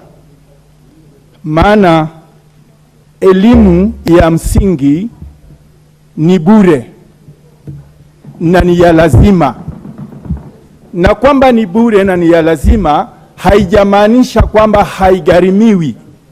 Ni serikali inagharimia hiyo elimu ya msingi, na wakili anastahili kuwa anawakilisha haki, lakini yeye mwenyewe anageuka katiba na kugeuka mgandamizi wa haki kwa wale wa elimu ya juu. Mheshimiwa Spika, kilichoko na ambacho binafsi naunga mkono, wakili angesema zile hela zinazopatiwa elimu ya msingi ziongezwe 100%, ingekuwa ni jambo la busara, na hapo hapo tungeweza kuunga mkono na serikali ingeweza kuongeza hiyo capitation kwa hiyo elimu ambayo inastahili. Thank you very much, honorable members, for your... I choose not to give a chance to the Honorable Muriu. It may turn out that it is the learned friends speaking from both sides of the aisle. I appreciate all your contributions. But honorable members, I would like to say that, remember, this is a motion and we are urging. It's not a bill. Two, before a motion gets to this House, it has gone through several approval processes, including the Office of the Speaker and the House Business Committee. And the motion has been proposed and it has been seconded, and several people have already gone into the motion and debated. I would like to encourage the Honorable Kaluma that I'll give you an opportunity and you have a chance to oppose. So for now, it is my considered opinion that we proceed. And for that reason, honorable members, I'll go back to the honorable member who was on the floor, and that is the honorable, the member for Samburu County was on the floor. So honorable members, we proceed with the motion. Thank you, Madam Speaker, for giving me the chance again to stand on the floor of this House to support the motion by Honorable Muriu. Actually, Madam Speaker, Article 53, 1A entitles children of this country a basic right for education, compulsory education for all children of this country. And Madam Speaker, I question if that is the case in this country today, because some things are written on the documents, but actually if you look at the practicability of it, it is not true. Because I know, Madam Speaker, that there are many children in this country who are not accessing education today. And Madam Speaker, they are not accessing education, not because they don't want, but because they are not facilitated to access education. So, Madam Speaker, when we think about compulsory, we should create policies that will ensure that all children will access education in this country. There are a lot of challenges that are facing the education sector today. Madam Speaker, if we want to retain our children in school and offer quality education, there are several factors that must be considered by the ministry that is oversighting the education programs in this country. We are talking about the school feeding program. And the areas that are targeted by the school feeding program in this country, mostly they are south regions. I happen to come from one of them. And we are facing, Madam Speaker, a lot of challenges with the school feeding program. And we know that that was one of the moves to ensure that children can access education well, their nutritional value is also taken care of. Madam Speaker, the food that is coming to the schools have been erratic. It is not consistently coming, and we have seen most children dropping out of school because they are not accessing food that they are supposed to get. And that will ensure also the retention of students in our schools. Sometimes the food comes late when they are nearing closing, and sometimes a whole term can go without the school getting the school feeding program food. So that is one of the aspects that we should look as a members of this house, so that we ensure that education and food of our children, that will ensure the nutrition value of our children, they should go together. Another aspect, Madam Speaker, is the issue of infrastructure of our schools. We have introduced just the CBC program recently, and most of the schools have no classrooms. The children are supposed to transit to the grade 6, grade 7, 8 and 9, and in some areas there is no infrastructure. In some instances, the parents have been forced to buy desks, to buy books, and also to buy uniform, which is very expensive to some of them who come from poor families. And this has also prevented the children from accessing education. So before introducing any program, I think those are the structures and policies that the government should ensure that before they start anything new, they should ensure that the infrastructure has been put in place, and to ensure all the students from all over this country can be able to transit into the new program. Because we have been faced with a lot of challenges with the new CBC program. The parents have been stressed with getting the money for the uniforms for their children. Some of them cannot afford for the food because children are supposed to move to the nearer schools where they can access the grade 7, sorry. And some cannot even have money to buy the desks because they were forced to buy the desks. So every time they run to their members of parliament or to their leaders to seek for support. Another issue is the books. There are institutions in this country that children cannot even get books for studies. So these are the programs that the Ministry of Education and the TSC should ensure that we have the required infrastructure in place before we go and implement a new program altogether. And I support strongly the capitation to be increased in schools, so that the capitation money can ensure that our children can get food when they are in school. They can also get the textbooks that are required for their learning, and small improvement in the schools can be done. And thank you, Madam Speaker, and I support the motion. Thank you. Thank you very much, Honorable Member for Samburu County. Honorable members, we have several students and teachers. I would like to start with the ones seated in the public gallery. This morning we have Muthe Ngera Secondary School from Laikipia West, Laikipia County. Kabati Secondary School, Laikipia West, Laikipia County. And Shalom Junior Academy, Kikuyu, Kiambu County. On behalf of myself and the House, we welcome you to continue observing proceedings in the House. Honorable members, I now invite the Honorable Kaluma.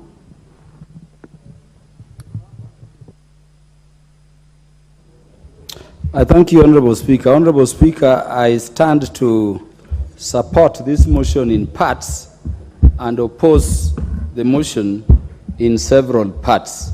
Honorable Speaker, this motion, number one, proposes that the amount that can be allocated towards bursary be increased beyond the 35% restriction or limitation that is currently under the NGCDF Act of 2015.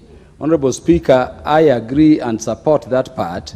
Let each constituency, so long as they are performing national government functions, have the free range based on their priorities to apply those funds within those functions. If it is that the bursary component of education would require more than 35, Honorable Speaker, so be it. There should be that freedom to ensure that not only school infrastructure are put in place, but that students are actually enabled and they are in school. Honorable Speaker, I also support the prayer number 3, which is to the fact of requesting this House to resolve that government revises the capitation per student in primary schools from the current 1,420 shillings per year to at least 7,760 per year, being the minimum optimal capitation, factoring the new CBC education system and the prevailing high cost of living. Honorable Speaker, CBC has come, and I agree with my colleagues, there are very high cost ramifications. We debated the matter of CBC before, the kind of uniform the students at CBC level, more so junior secondary, are being required to wear, the change in the facility needs, and even the infrastructure needed has increased. So indeed, if we are going into this new curriculum, there should be increased capitation from government to sustain it, and that I agree with. Let me say, Honorable Speaker, that even as we urge increase, let us also as a House push very hard that the government ensures that these monies are remitted to the schools in time. Honorable Speaker, we have national exams, particularly Kenya National Examination, KCSE, Kenya Certificate of Secondary Education Examination, coming just in a few weeks' time. And across the nation, students have been sent back home for fees. And I've seen people, even on Twitter, even on social media, condemning teachers. But teachers are in a situation where they cannot manage the schools. They are at pains having students in school waiting for exams being prepared without food. And as parents, or people standing in as parents with these students, they don't know what to do with them. The fact of the matter is that the capitation, even at the level of secondary education, honorable members, is some 22,000 shillings and some hundreds on it. So far, the academic year is ending, but the Ministry of Education has only disbursed half that money, actually barely 11,000. So I've had teachers, even from my place, asking me, Kaluma, you are pushing for your students to be in school, but we are not able to keep students we cannot feed. Let us urge the Ministry of Education, and we budgeted for these monies, that money is being available, and money is available, Honorable Speaker. Let us stop this pretense that money is not there. I work in the Security Committee, and I've supervised even how much money we collect on the e-platform. Last month alone, we did over 199 billion shillings on the e-platform alone. Let us have our priorities right. Let us not just push for capitation to be increased, but as a parliament, push that once these capitations are increased, money is actually available to the school managers to be able to use the money. Honorable Speaker, in terms of resolution number 1 and 2, I maintain the position that we cannot be spending monies under the NGCDF to resource basic education requirements. And Honorable Speaker, let me emphasize that basic education is defined under the Basic Education Act, and that definition excludes secondary education going forward. That is why, because Article 53, sub-Article 1, says that basic education shall be free and compulsory, no money in CDF can go there. The money can only go to those others which the government is not obligated. For basic and free and compulsory education, what we need to push is for money to be given directly for them by the government. On account of those facts, Honorable Speaker, I oppose in part and support in part. I thank you, Honorable Speaker.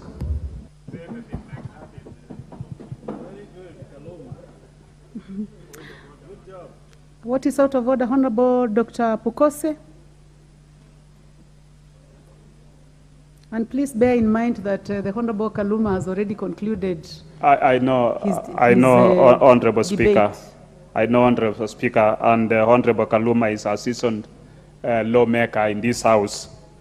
But I got confused in that when you say you support in part and you oppose in part, normally when we vote in the House, Madam Speaker, you can either vote with amendments, bring an amendment so that it can go the way you want. There is no vote that comes in part that yes or no.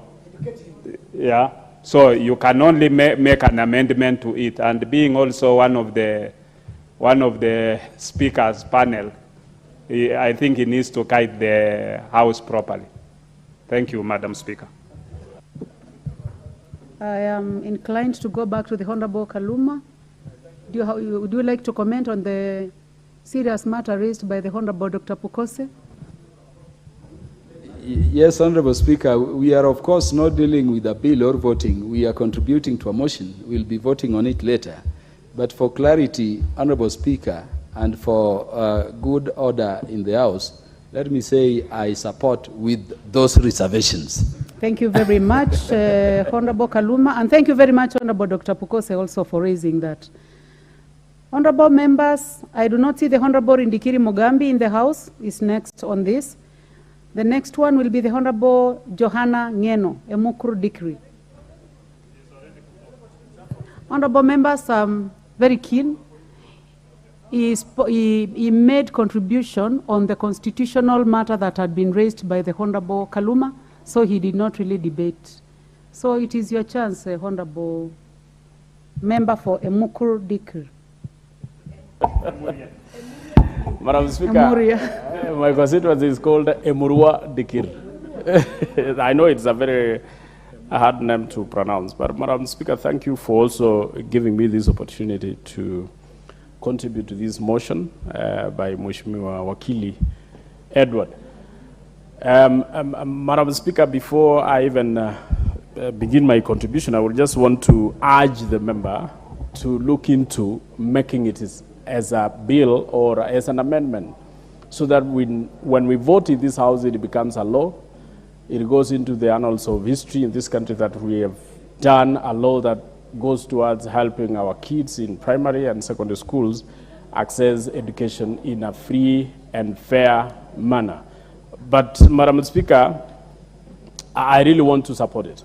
I want to support it because I feel that the problems that we are facing as a country, which includes the high cost of living, is faced by everybody, including even our kids in schools. It is not something that we face it in cities. It's not something that is faced by people in towns and just centers. It is a problem that is faced right to the core, to the villages and to the schools. Madam Speaker, the late President Moi introduced the milk program, which was actually a very good idea. And I think that idea, Madam Speaker, was to bring the students who are absconding schools, and especially those who are coming from muscle areas.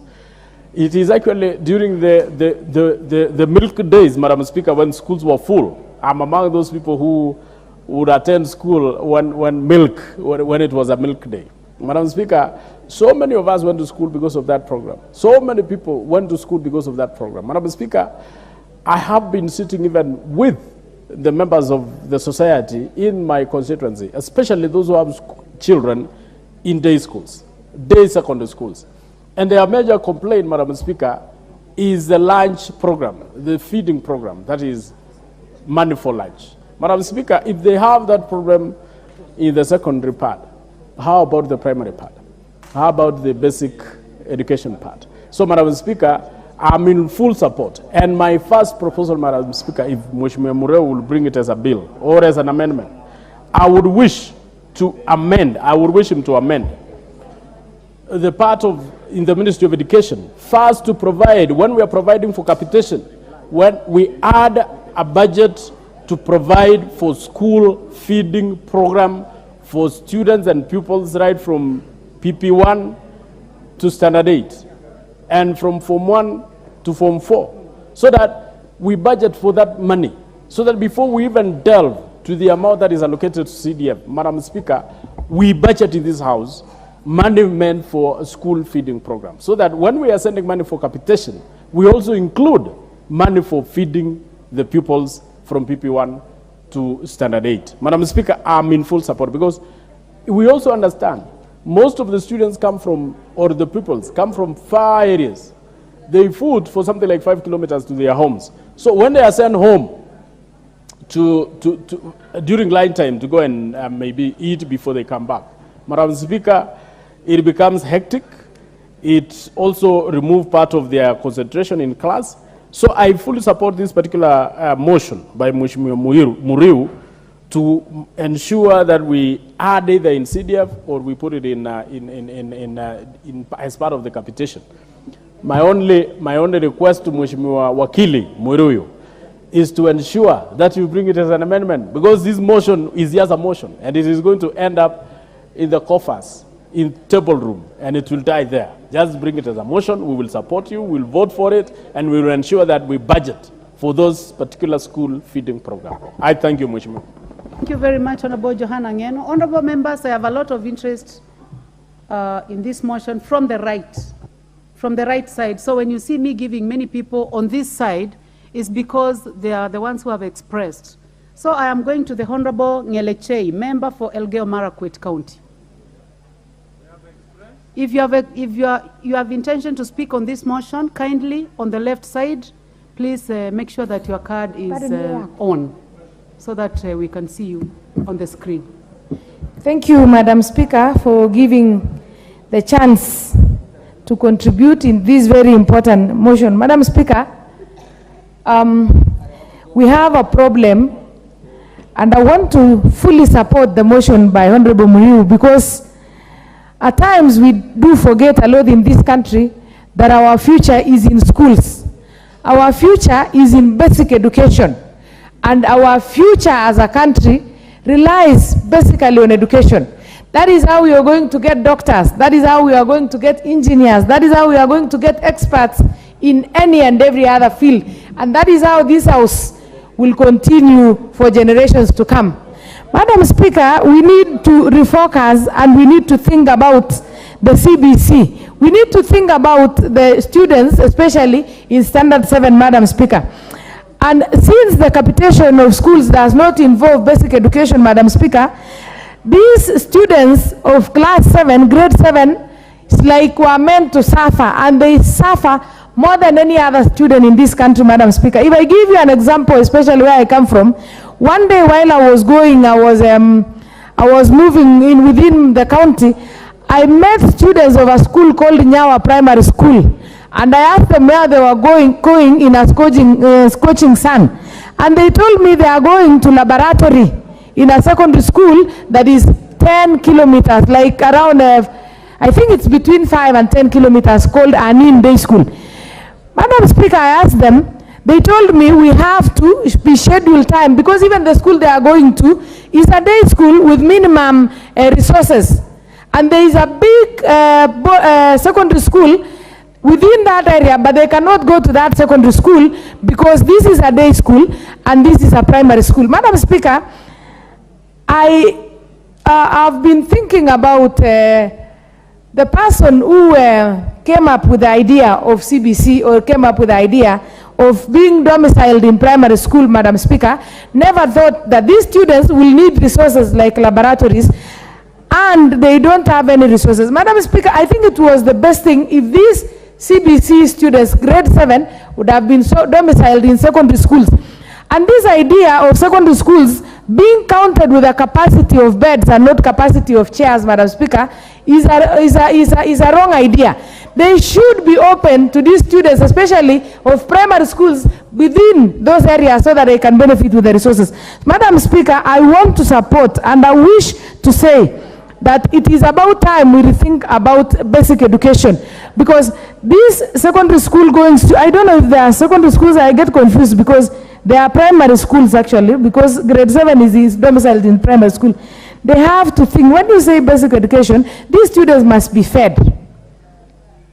Otherwise, it will not be basic if a school will miss school because of feeding. Number 2, provision of sanitary towels to girls. Otherwise, there will be a breakdown in between of those students who are in grade 7 right now. So, Madam Speaker, I want to support, and I want to request that someday in this house we should also relook at the issue of opening up more space for transition from primary schools to secondary schools, even if it means all the secondary schools allow students who can access the facilities at the well-established secondary schools. Thank you, Madam Speaker. Thank you very much. The Honorable Parashina Sakimba, member for Kajiado South.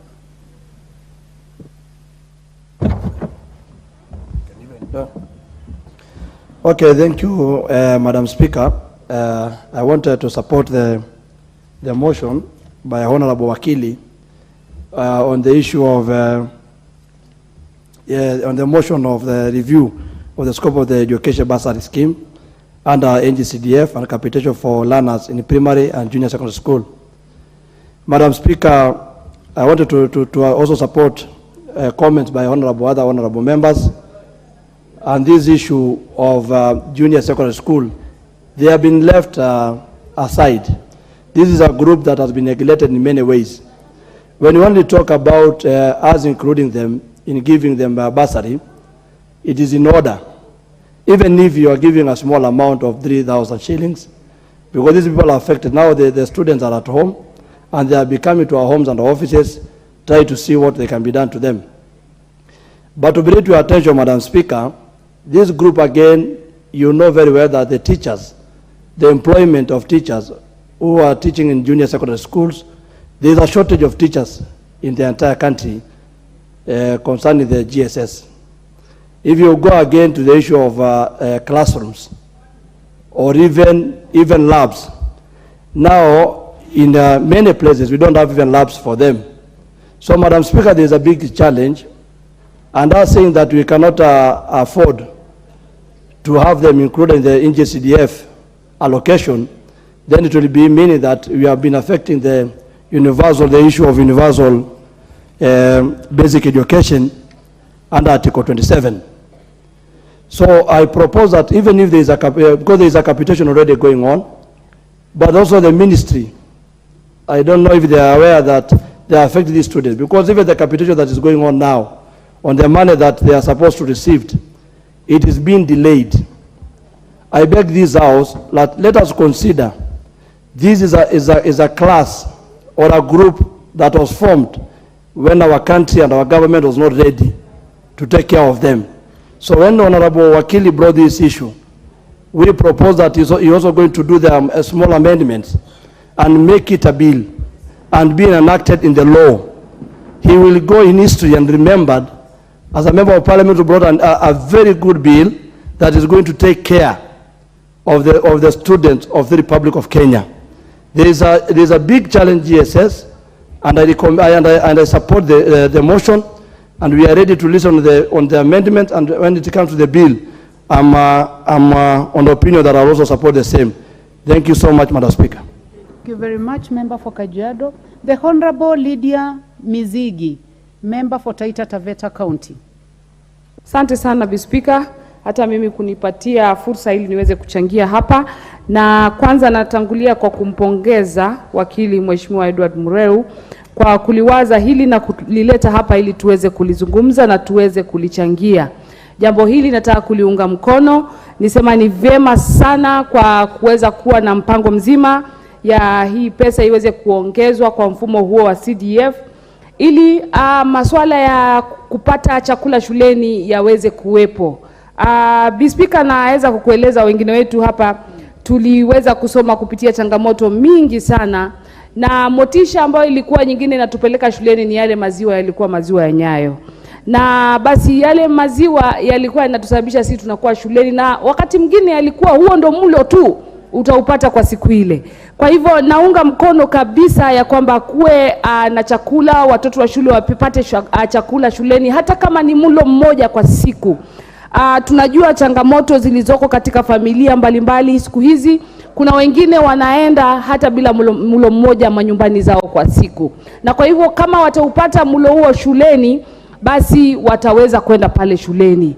Vile vile tunajua ya kwamba mpangilio huo itakapofika wakati wake, pengine Mungu akiwezesha, kwa sababu tunamuomba Mheshimiwa Mureu ya kwamba asiwachie hapo, aipeleke mbele kabisa iwe sheria ili tuweze kuifanikisha.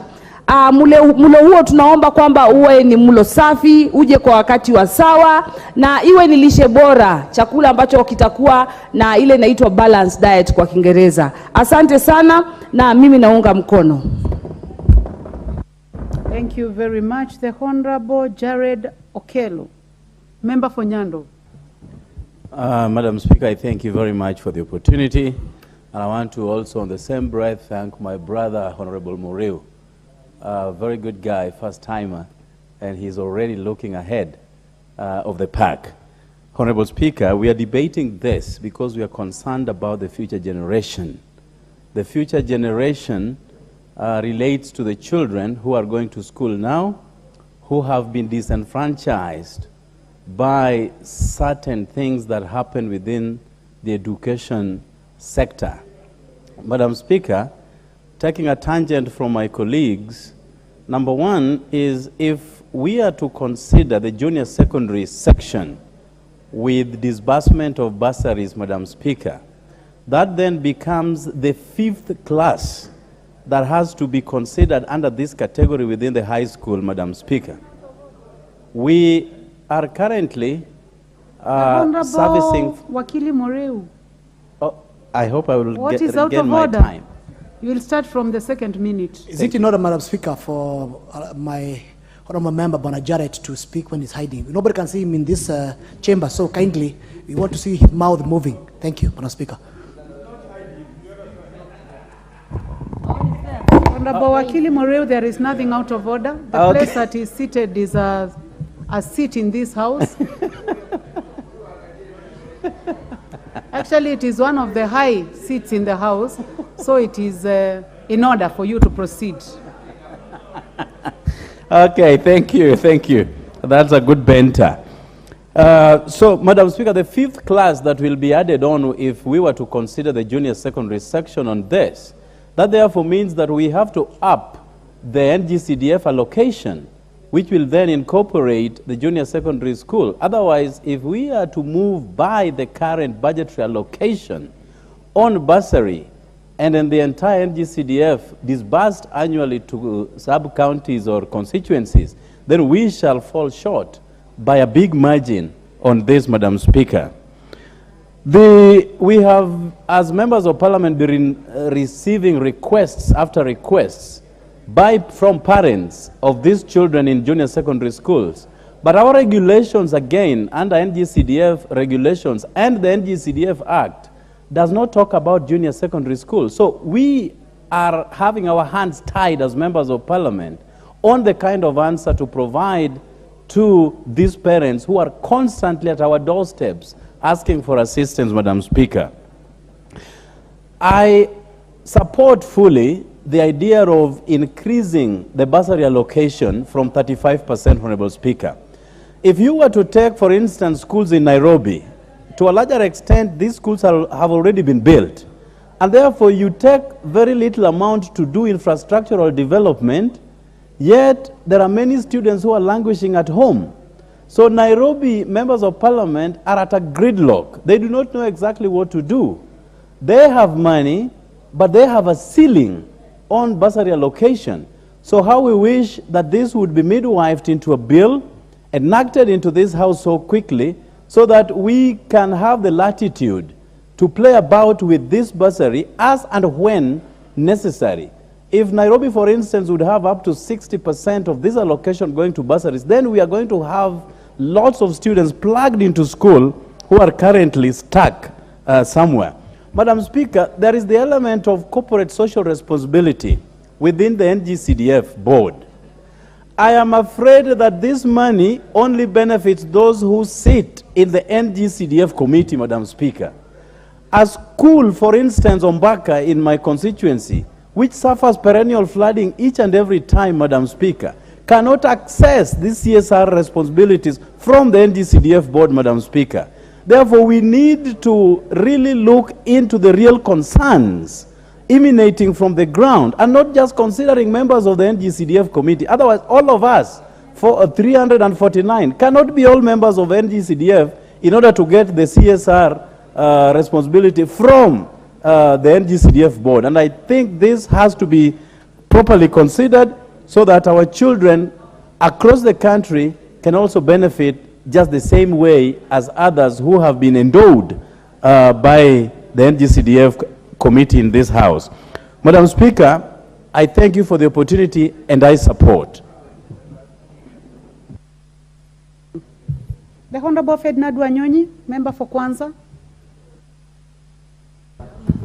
At the long last, Madam Speaker, thank you very much for giving me this opportunity at the long last.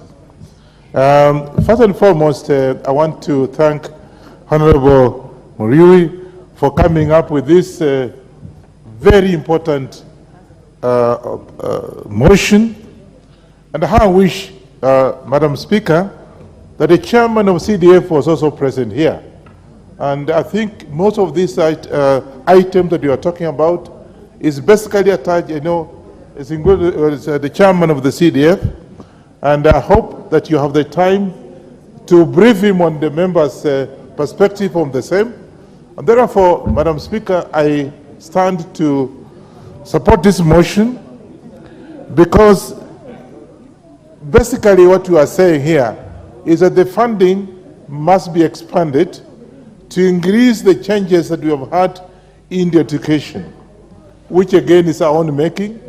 And therefore, I think all we're trying to say is that we should therefore then look at ways and means of increasing the Article 27 of the CDF funding, which of course was in 2015, to include the new program, education program.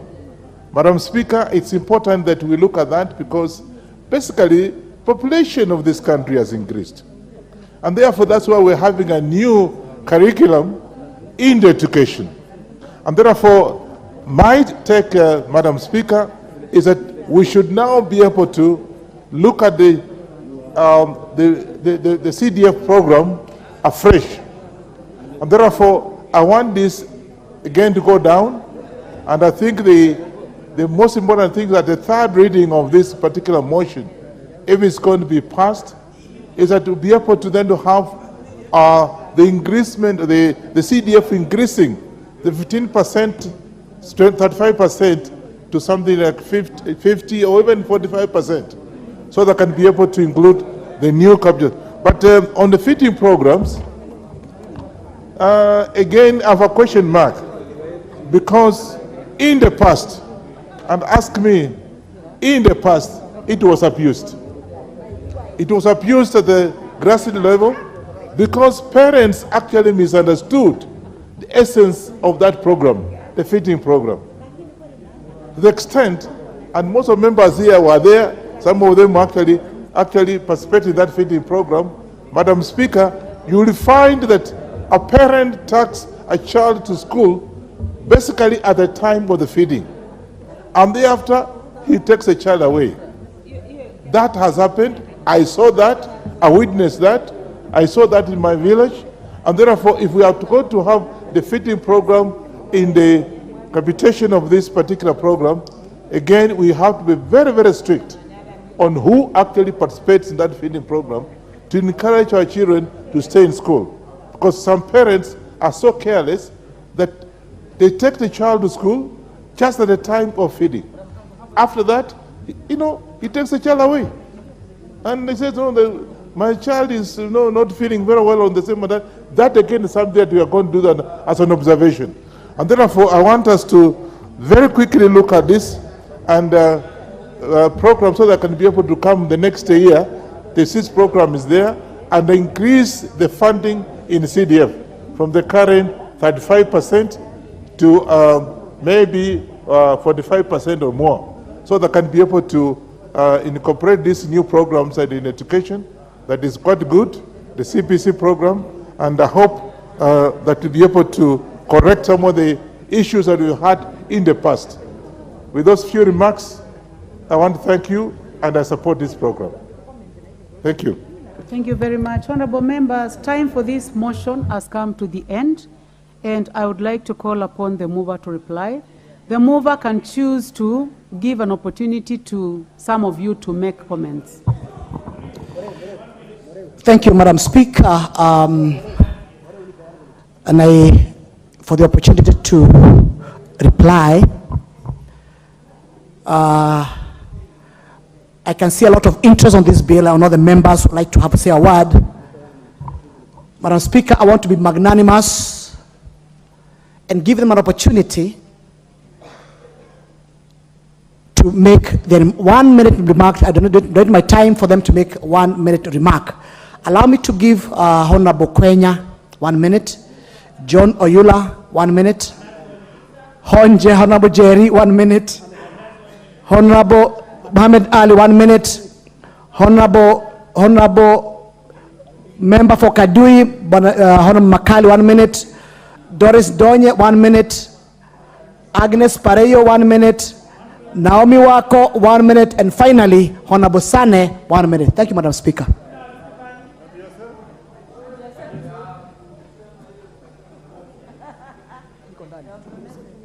1 minute. You follow the order. We will follow the order.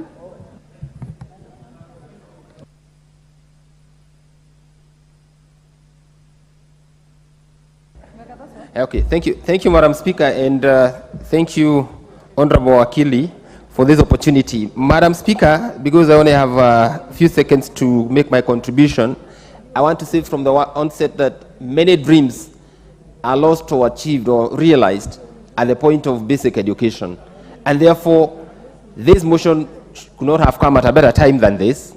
In my support, in support, I would say recalibration of CDF is something that we've been waiting for a long time, so that then we can be in a position to fund education from primary level to JSS to tertiary level. Therefore, I support this motion, and I seek that members pass this and CDF implements with the speed that it deserves.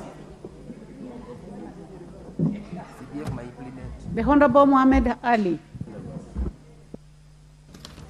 Asante sana Mheshimiwa Spika, mimi kwa sababu ya muda ninaunga mkono huu mswada wa wakili Moreu na kusema ya kwamba ni vyema NGCDF iweze. The Honorable Member for Yatta. I'm sure you have not forgotten that you are in the Augusta House. I request that you make your steps all the way, bow, and come back. If you need assistance, you can get assistance from your colleague, the one who just called you to cross from the left to the right.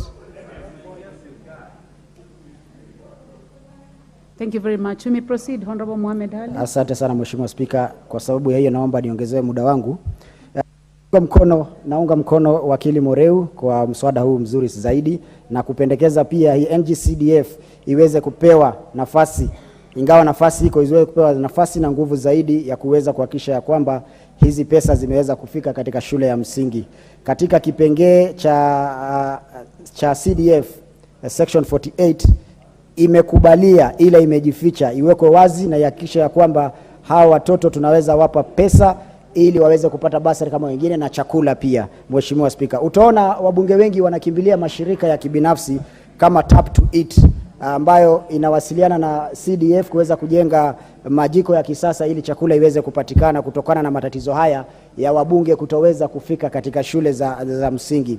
Pia katika kipengee cha katiba article number 53 inasema kila mtoto ana haki ya elimu. Ya C inasema pia mambo ya basic nutrition, ya kuhakikisha ya kwamba kuna afya bora.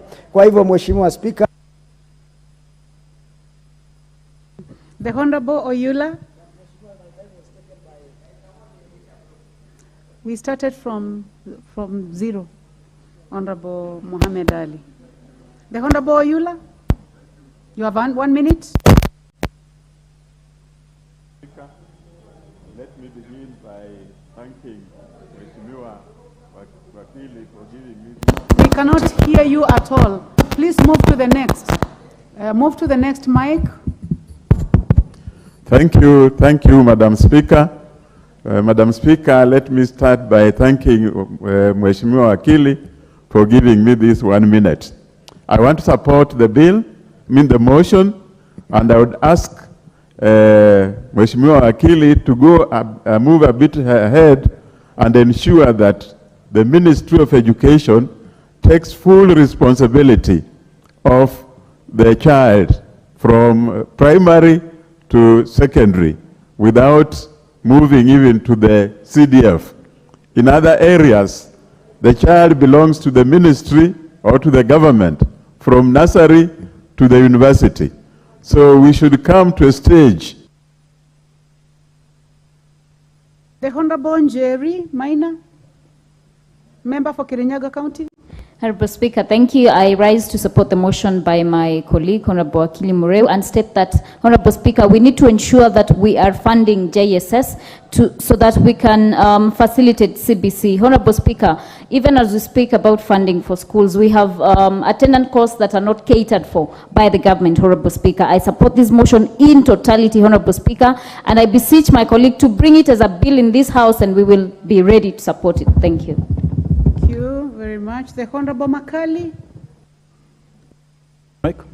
Thank you, Madam Speaker, for the opportunity, and to my colleague for being magnanimous. Article 53 makes basic education a basic right, and the government is supposed to put in measures to ensure that this constitutional imperative is honored. As we speak, Madam Speaker, and as rightly pointed out by Honorable Akili Mureu, to say that basic education is free in this country is a misnomer. Right now, most pupils are at home, teachers are having difficulties because of non-release of the capitation on time. I will basically support this motion wholeheartedly and state that the government and the ministry in particular should be able to release the capitation in good time so that head teachers are not put in trouble to ensuring that the students remain in school. Equally, I support the increase in the capitation towards basic education, because you cannot make it compulsory and you do not create an environment for the realization. The Honorable Donya. Thank you very much, Madam Speaker. I have to be quick.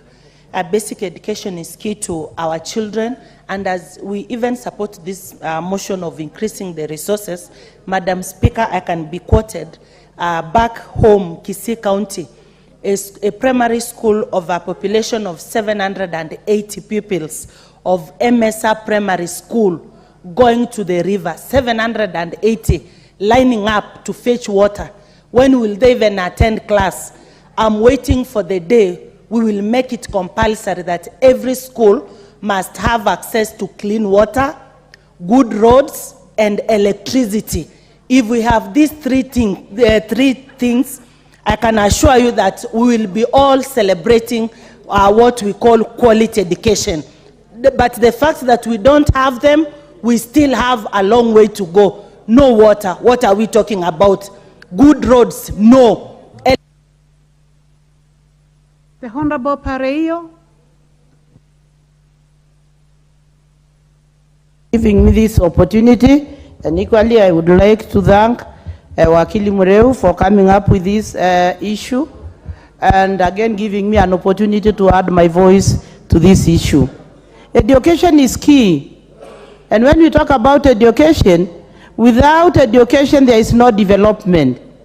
And whoever came up with this idea of JSS and then looking forward and not coming back again to see how comfortable they were, these JSS were left at the primary schools without laboratories, no electricity, and no classrooms, and they have no teachers. So it is time for us not only to think about NGCDF, but also go forward again to tell the government or the Ministry of Education it is time they give these students enough teachers. Because the Honorable Sanei. Thank you, Madam Speaker. I've come in supporting Honorable Wakili Edward. I've come to my sense that even in the universities, we give capitation and yet give bursaries. So there is no harm in supporting CBC in as much as there is capitation for basic education. The issue is work must follow roles, responsibilities. We need more money for CDF so that this nomenclature about CBC, where they fit and where they don't fit, ceases to boggle our minds anymore. All we need is more responsibilities followed by money. Otherwise, I wholesomely support Wakili Edwards' motion. Thank you. Very much. The Honorable Naomi Wako. Thank you, Madam Speaker, for allowing me to add to this. I also want to thank Honorable Edward for bringing this at this particular time. And many have said that basic education entitles every child to free and quality and compulsory basic education. But the problem is that in some parts of this country, many children are not going to school, and that is why I feel Education Committee should be visiting every part of this country so that they can see the status of some areas and also see the number of children who are not going to school. Madam Speaker, I support this, and in addition to that, I want to say that the schools should be properly equipped, corruption should be free, and especially as we implement the school feeding program, because many things are happening even under that program. The Honorable Wakili Moreu. Thank you, Madam Speaker. You have only 2 minutes. Thank you, Madam Speaker, for the opportunity to reply to the members. Madam Speaker, it has come out clearly among the members of Parliament that education is the equalizer. And it's the equalizer between the children of the poor and the children of the rich, so that those children can have an equal opportunity in serving this country. And Madam Speaker, the members have alluded very, very clearly, succinctly, that it's only by making sure that the children of the poor and the children of the rich eat the same meal, so at least they can be able to have the energy and capacity to learn. Finally, Madam Speaker, it has come out clearly that it's only after feeding our children that we can demand performance. Madam Speaker, and because of the quorum and because of the great interests of this matter before the House, I rise under Standing Order number 53(3) of the Standing Order and request the matter be deferred, putting the question be deferred to another date which you find appropriate, Madam Speaker. Thank you very much, Madam Speaker. Thank you very much, Honorable Wakili Moreu. Honorable members, the request by the Honorable Moreu is accented to, and the question to be put will be deferred to another sitting as will be scheduled by the House Business Committee. Honorable members, I would like to take this opportunity to welcome a delegation seated in the Speaker's Gallery this afternoon. We have the 6th Student Organization of Kibabii University, SOKU, Student Council, and Electoral College representatives. They are accompanied by Dr. Benson Murumba Nasongo, Dean of Students, and Ms. Susan Okonji Adina, Senior Students Counselor. They are from Kandui constituency, Bungoma County. You are welcome to the National Assembly so that you may observe the proceedings of the House. Next order. Order number 11, motion, expansion of drug and substance abuse rehabilitation centers.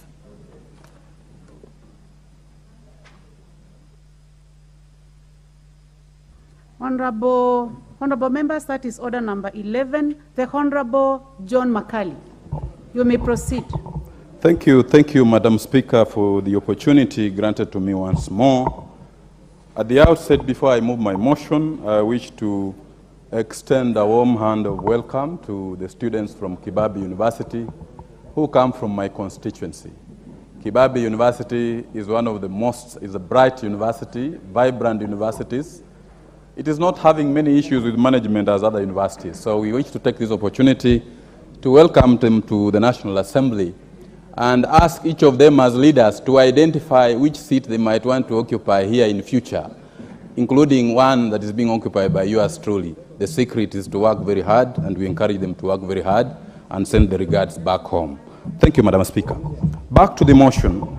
Madam Speaker, I wish to move the following motion: that aware that according to the National Protocol for Treatment of Substance Use Disorders in Kenya by the Ministry of Health, drug abuse has been increasing in Kenya, especially among the youth, with statistics indicating that more than half of drug users are aged between 10 and 19 years. Further aware that research released by the National Authority for the Campaign Against Drug Abuse, NACADA, in December 2022, placed Western Region as the leading region in alcohol and substance abuse at 23.8%, followed by the Coast Region at 13.9%, and the Central Region at 11.9%. Recognizing that the high level of drug abuse in the Western Region is attributable to illegal entry points from neighboring countries and unlicensed establishments, especially in Bungoma and Busia counties, with statistics indicating that 2 out of every 5 establishments in Bungoma operate illegally. Further recognizing that a majority of the consumers of illegal substances are school-going children who end up dropping out of school, cognizant of the fact that the Alcoholic Drinks Control Act 2010 established the Alcoholic Drinks Control Fund, whose purpose is to, among other things, facilitate the dissemination of information on alcoholic drinks and promote rehabilitation programs in the country.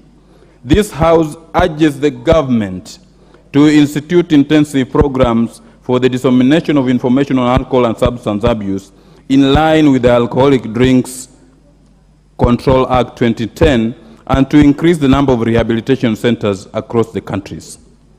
Madam Speaker, we are staring at a problem of magnificent proportions. The recent report released by NACADA indicates that there are increased cases of drug and substance abuse in this particular country. I am aware, Madam Speaker, that under Schedule 4 of the Constitution of Kenya, the issue of control of drugs is left for the county governments.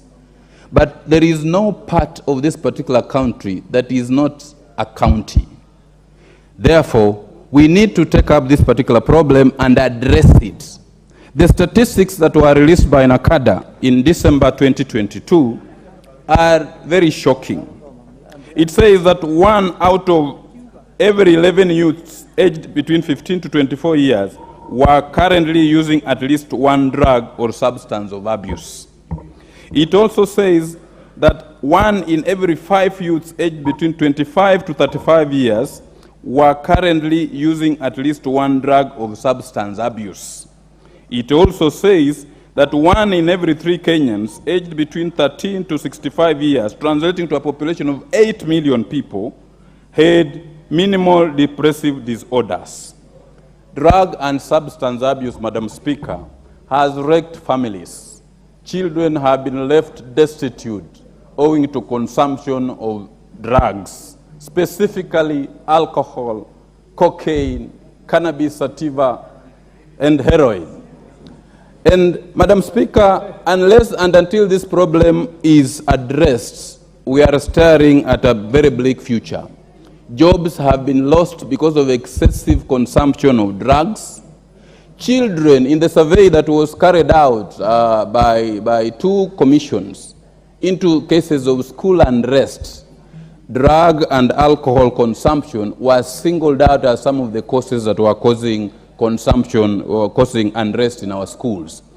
So in the recent report by NACADA, one of its purposes was to ensure that rehabilitation centers are created so that people who have these substance use disorders are not treated like, criminals, but they are treated like victims who have a mental health disease, who need to actually be attended to.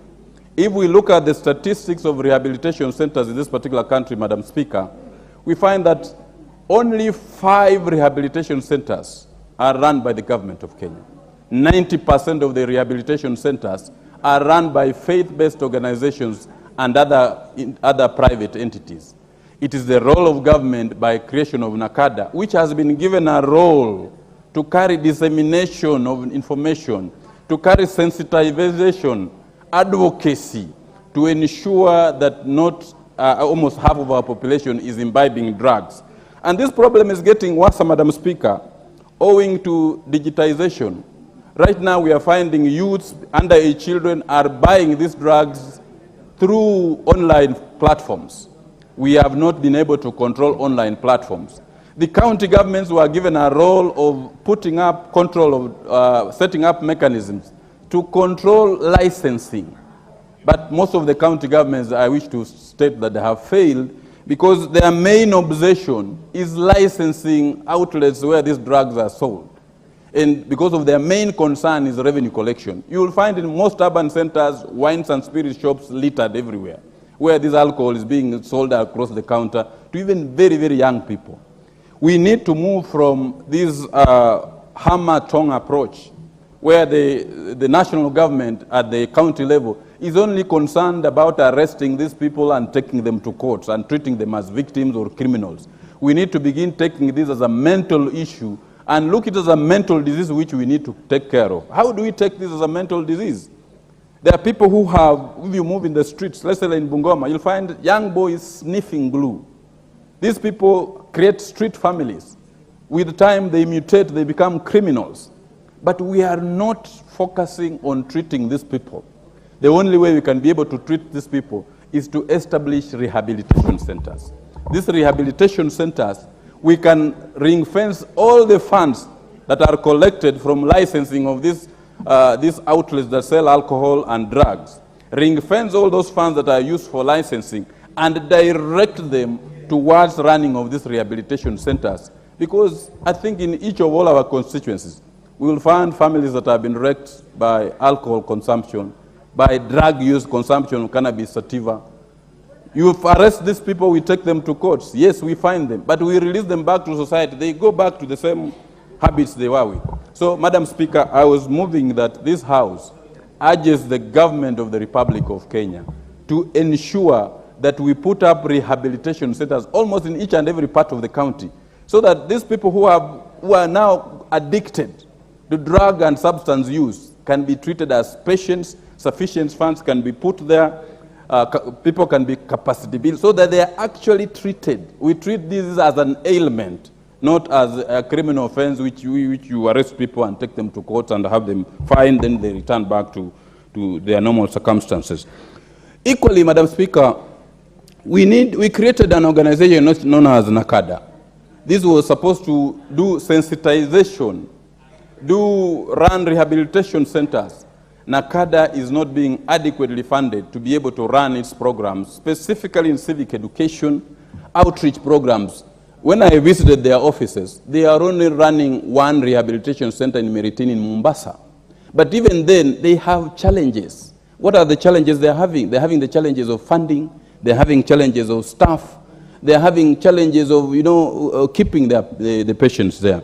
So we need to facilitate this organization so that they can be able to perform its statutory mandate as given up in the enabling statute that actually creates them.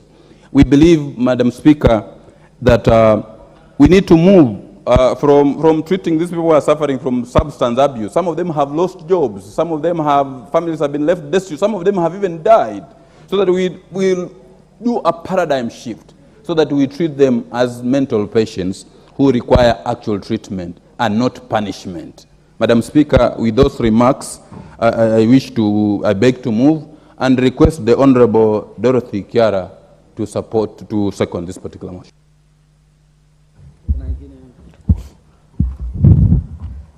Thank you, Madam Speaker. Madam Speaker, I wish to add my voice to this very important motion, and I want to thank Honorable Makari for bringing this before the floor of this House.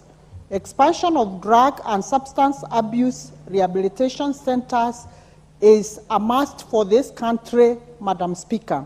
Madam Speaker, President Richard Nixon, June 18, 1971, declared drug abuse public enemy number 1.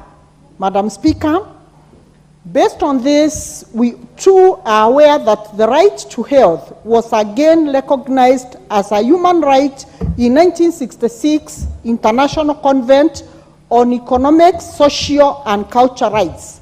Drug and substance abuse is a major health concern in our country today.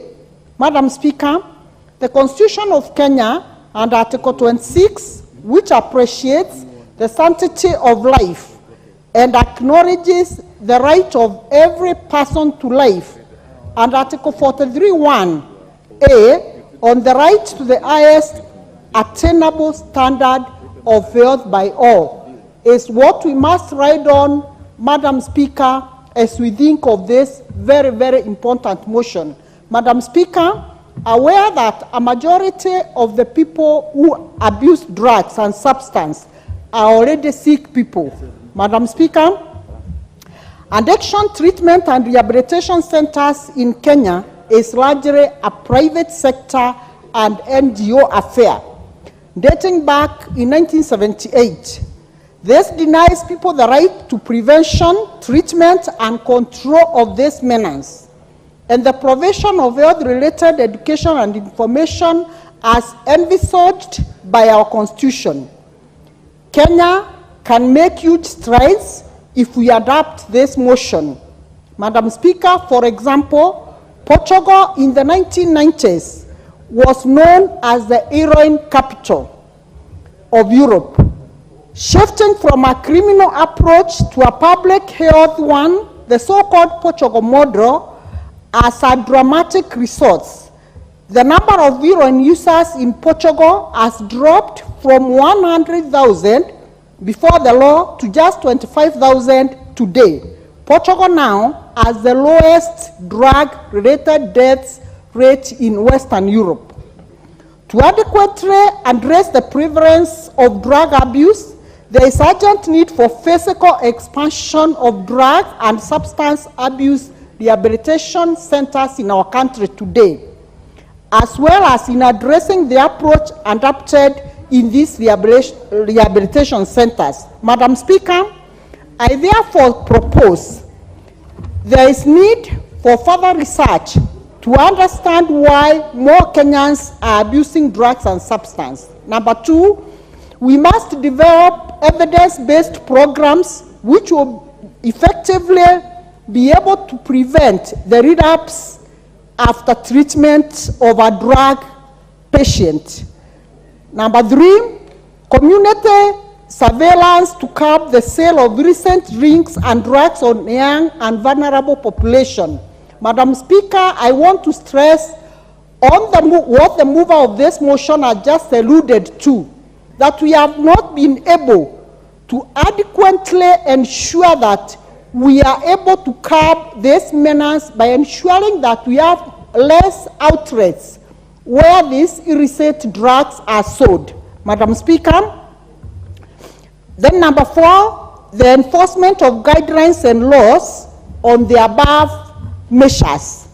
Madam Speaker, we want to look at the population-wide education to prevent alcohol and substance misuse, then establish youth sustainable livelihood programs at country level to divert attention from drug and alcohol. Madam Speaker, with this, I want to urge this House, as I second this motion, to participate in this very, very important motion if we have to save our generation. Thank you, Madam Speaker, and I second. Thank you very much, Honorable Kiara. Honorable members, I now propose the question that aware, according to the National Protocol for Treatment of Substance Use Disorders in Kenya by the Ministry of Health, drug abuse has been increasing in Kenya, especially among the youth, with statistics indicating that more than half of drug users are aged between 10 and 19 years. Further aware that research released by the National Authority for the Campaign Against Drug Abuse, NACADA, in December 2022, placed Western Region as the leading region in alcohol and substance abuse at 23.8%, followed by the Coast Region at 13.9%, and Central Region at 11.9%. Recognizing that the high level of drug abuse in the Western Region is attributed to illegal entry points from neighboring counties and unlicensed establishments, especially in Bungoma and Busia counties, with statistics indicating 2 out of every 5 establishments in Bungoma operate illegally. Further, recognizing that a majority of the consumers of illegal substances are school-going children who end up dropping out of school. Cognizant of the fact that Alcohol Drinks Control Act 2010 established the Alcohol Drinks Control Fund, whose purpose is to, among other things, facilitate the dissemination of information on alcoholic drinks and promote rehabilitation programs in the country. This House urges the government to institute intensive programs for the dissemination of information on alcohol and substance abuse in line with the Alcohol Drinks Control Act 2010 and to increase the number of rehabilitation centers across the country. The Honorable Mishimboko. Asante sana Mheshimiwa Spika kwa kunipatia nafasi kuzungumzia hoja hii, na niweze kumshukuru sana Mheshimiwa Makalu kwa kuleta hoja ambayo ni muhimu sana. Kwa hakika nataka nikubaliane na ripoti za NACADA ambazo zimeweza kutuangazia kwamba sehemu za Busia na sehemu za Mombasa ndio ziko katika nambari 1 na 2 katika takrimu zile za mambo ya utumiaji wa pombe haramu na pia kutumia madawa ya kulevya. Kwa hakika tukiangalia nchi yetu haijaekeza zaidi kupata taasisi za umma ambazo zinaangalia mambo ya madawa ya kulevya na kuweza kunasua vijana ambao wamepotea na wameharibika katika madawa ya kulevya. Hivyo basi ni muhimu sana serikali iweze kuweka taasisi katika kila kaunti katika nchi yetu ya Kenya, iwe na taasisi ambayo itaweza kunasua vijana ambao wamebobea ama wameharibika katika mihadarati na pia mambo ya pombe haramu. Mheshimiwa Spika, ukiangalia sasa hata katika sehemu zetu ambazo tunaishi katika mitaa yetu utapata kuna sehemu zinaitwa wine and spirits. Mtu ametengeza kibanda ambacho anaweza kuuza zile pombe kali sana, na wanazitengeza pia katika vipakiti vidogo vidogo na zinaekwa kwa bei rahisi sana, ambapo hata mtoto wa shule anaweza kununua kwa shilingi 50 na kuweza kutumia pombe hiyo. Ni wakati mwafaka umefika ya kwamba lazima tupige msasa pia kupitia county, kupitia serikali za county, tuone ya kwamba wameangalia pia zile sehemu ambazo biashara kama hizi zinaekwa. Vile vile pia Mheshimiwa Spika, nataka nizungumzie ya kwamba ni wakati umefika hospitali yetu yaweze kuwa na sehemu ama ile Kiingereza tunasema department ambazo zitakuwa zinazungumzia haswa mambo ya madawa ya kulevya na mambo ya pombe haramu, ili kuweza kunasua Wakenya wetu wengi ambao wameingia katika mitihani kama hii, hivyo basi kuweza kuharibu maisha yao.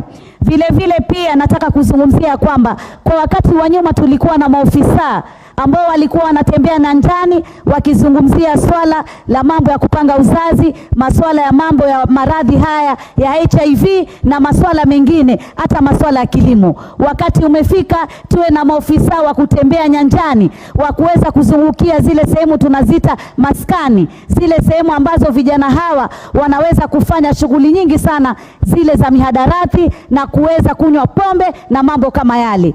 Umma wetu unapotea, watoto wetu wadogo sana, miaka 18 kuja chini, hata miaka 15 kuja chini, wameingia katika mihadarati na wameingia katika pombe haramu. Tumekuwa hatuna umma ule mchanga ambao utaweza kufikiria mambo ya kimaisha na mambo ya kujenga uchumi, kwa sababu wameingia katika swala hili. Swala jingine ni kwamba masuala ya usalama, masuala ya vitengo vya kusimamia usalama, tukiangazia kuanzia chifu mdogo na chifu DCC na mpaka kuangalia polisi wetu. Wamefanya mikakati gani kuhakikisha ya kwamba hata haya madawa ya kulevya hayaingii hapa nchini, haya madawa ya kulevya hayafiki kule nyanjani? Kwa sababu wakati ilipokuwa madawa haya hayafiki nyanjani, hatukuwa na takrimu kubwa za kuonyesha ya kwamba vijana wamebobea katika mambo haya.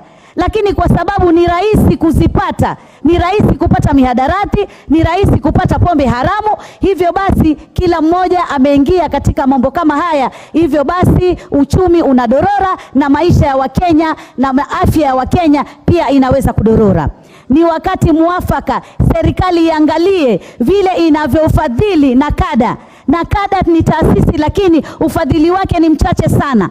Tunaona hata katika boda zetu hakuna maofisa wa nakada kuhakikisha kwamba miadarati haitapitia katika boda na kufika huku nyanjani. Tunaona ya kwamba Busia pale, Malaba pale, Lunga, miadarati inapita kwa njia nyingi sana hata kupitia bahari. Lakini je, vitengo vya usalama? Ni wakati muafaka kuwe na vitengo mahsusi kabisa ambavyo vimewekwa vya usalama kuangalia swala la mihadarati. Vile vile pia ni wakati muafaka, lazima sheria tuibadilishe kutoka miaka 18 mpaka 21 mtu ndo anaruhusika kuweza kunywa pombe. Tukiweka hivyo tutasaidia vijana wengi sana ambao wameingia katika pombe wakiwa na umri wa chini sana. Kwa hivyo Mheshimiwa Spika, hili ni swala muhimu, lazima. Thank you very much, Honorable Mishi Mboko. The Honorable Member for Buri, Rindikiri Mogambi. Thank you, Madam Speaker. I've just come from the Parliamentary Caucus on Drugs and Substance Abuse with the UNDC and the World Health Organization.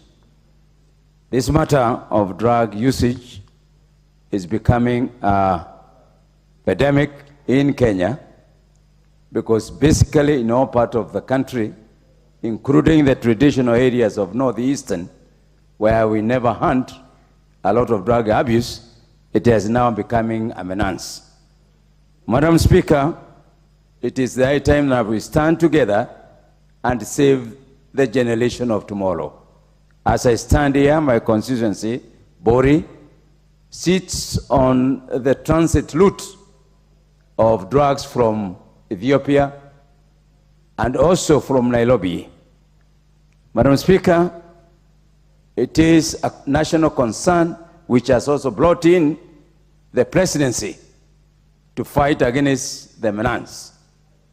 Madam Speaker, this menace is with us as a business, is with us as a matter of relaxation.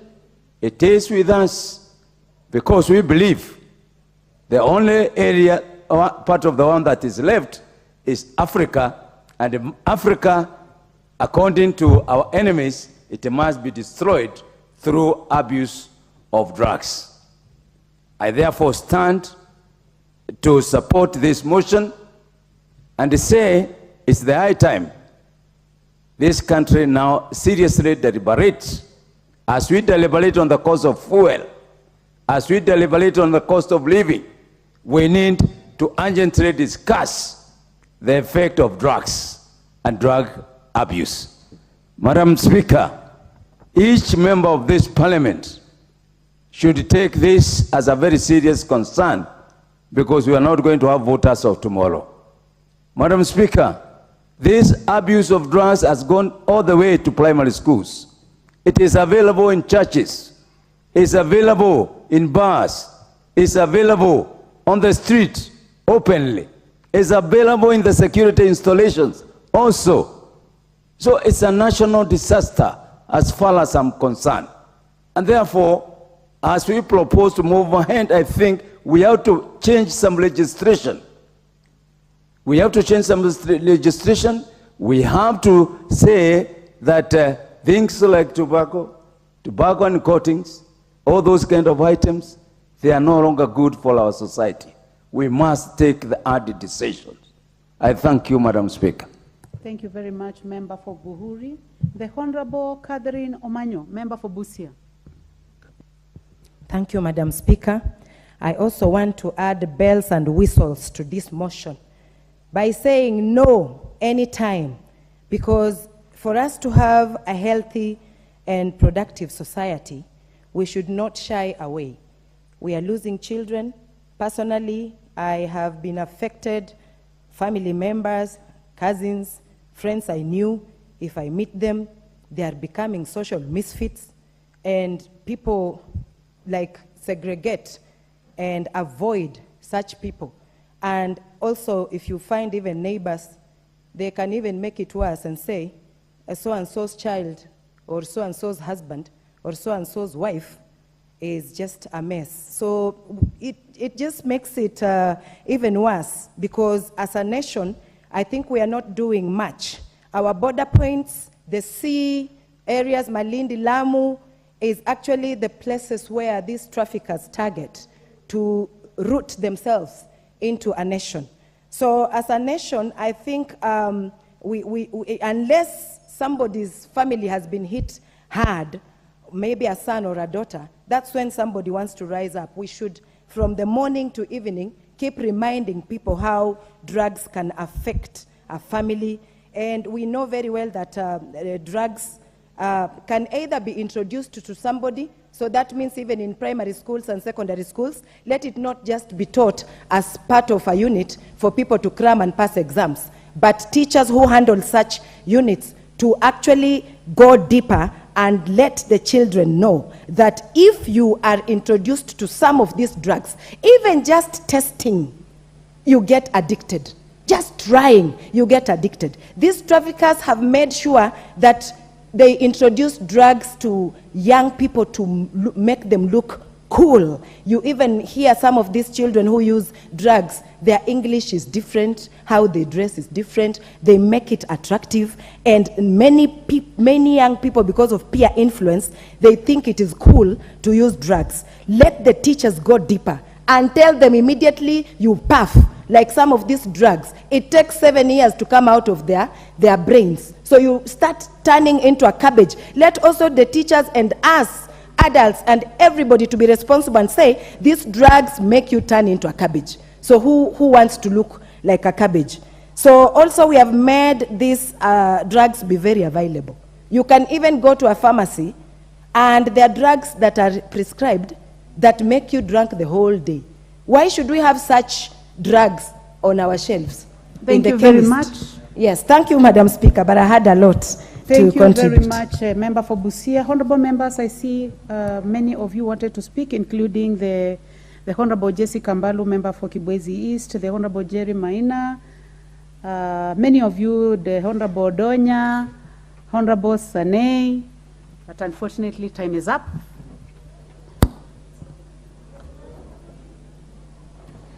Honorable members, and the time now being 1:00 p.m., this House stands adjourned until this afternoon, Wednesday, the 4th day of October 2023 at 2:30 p.m.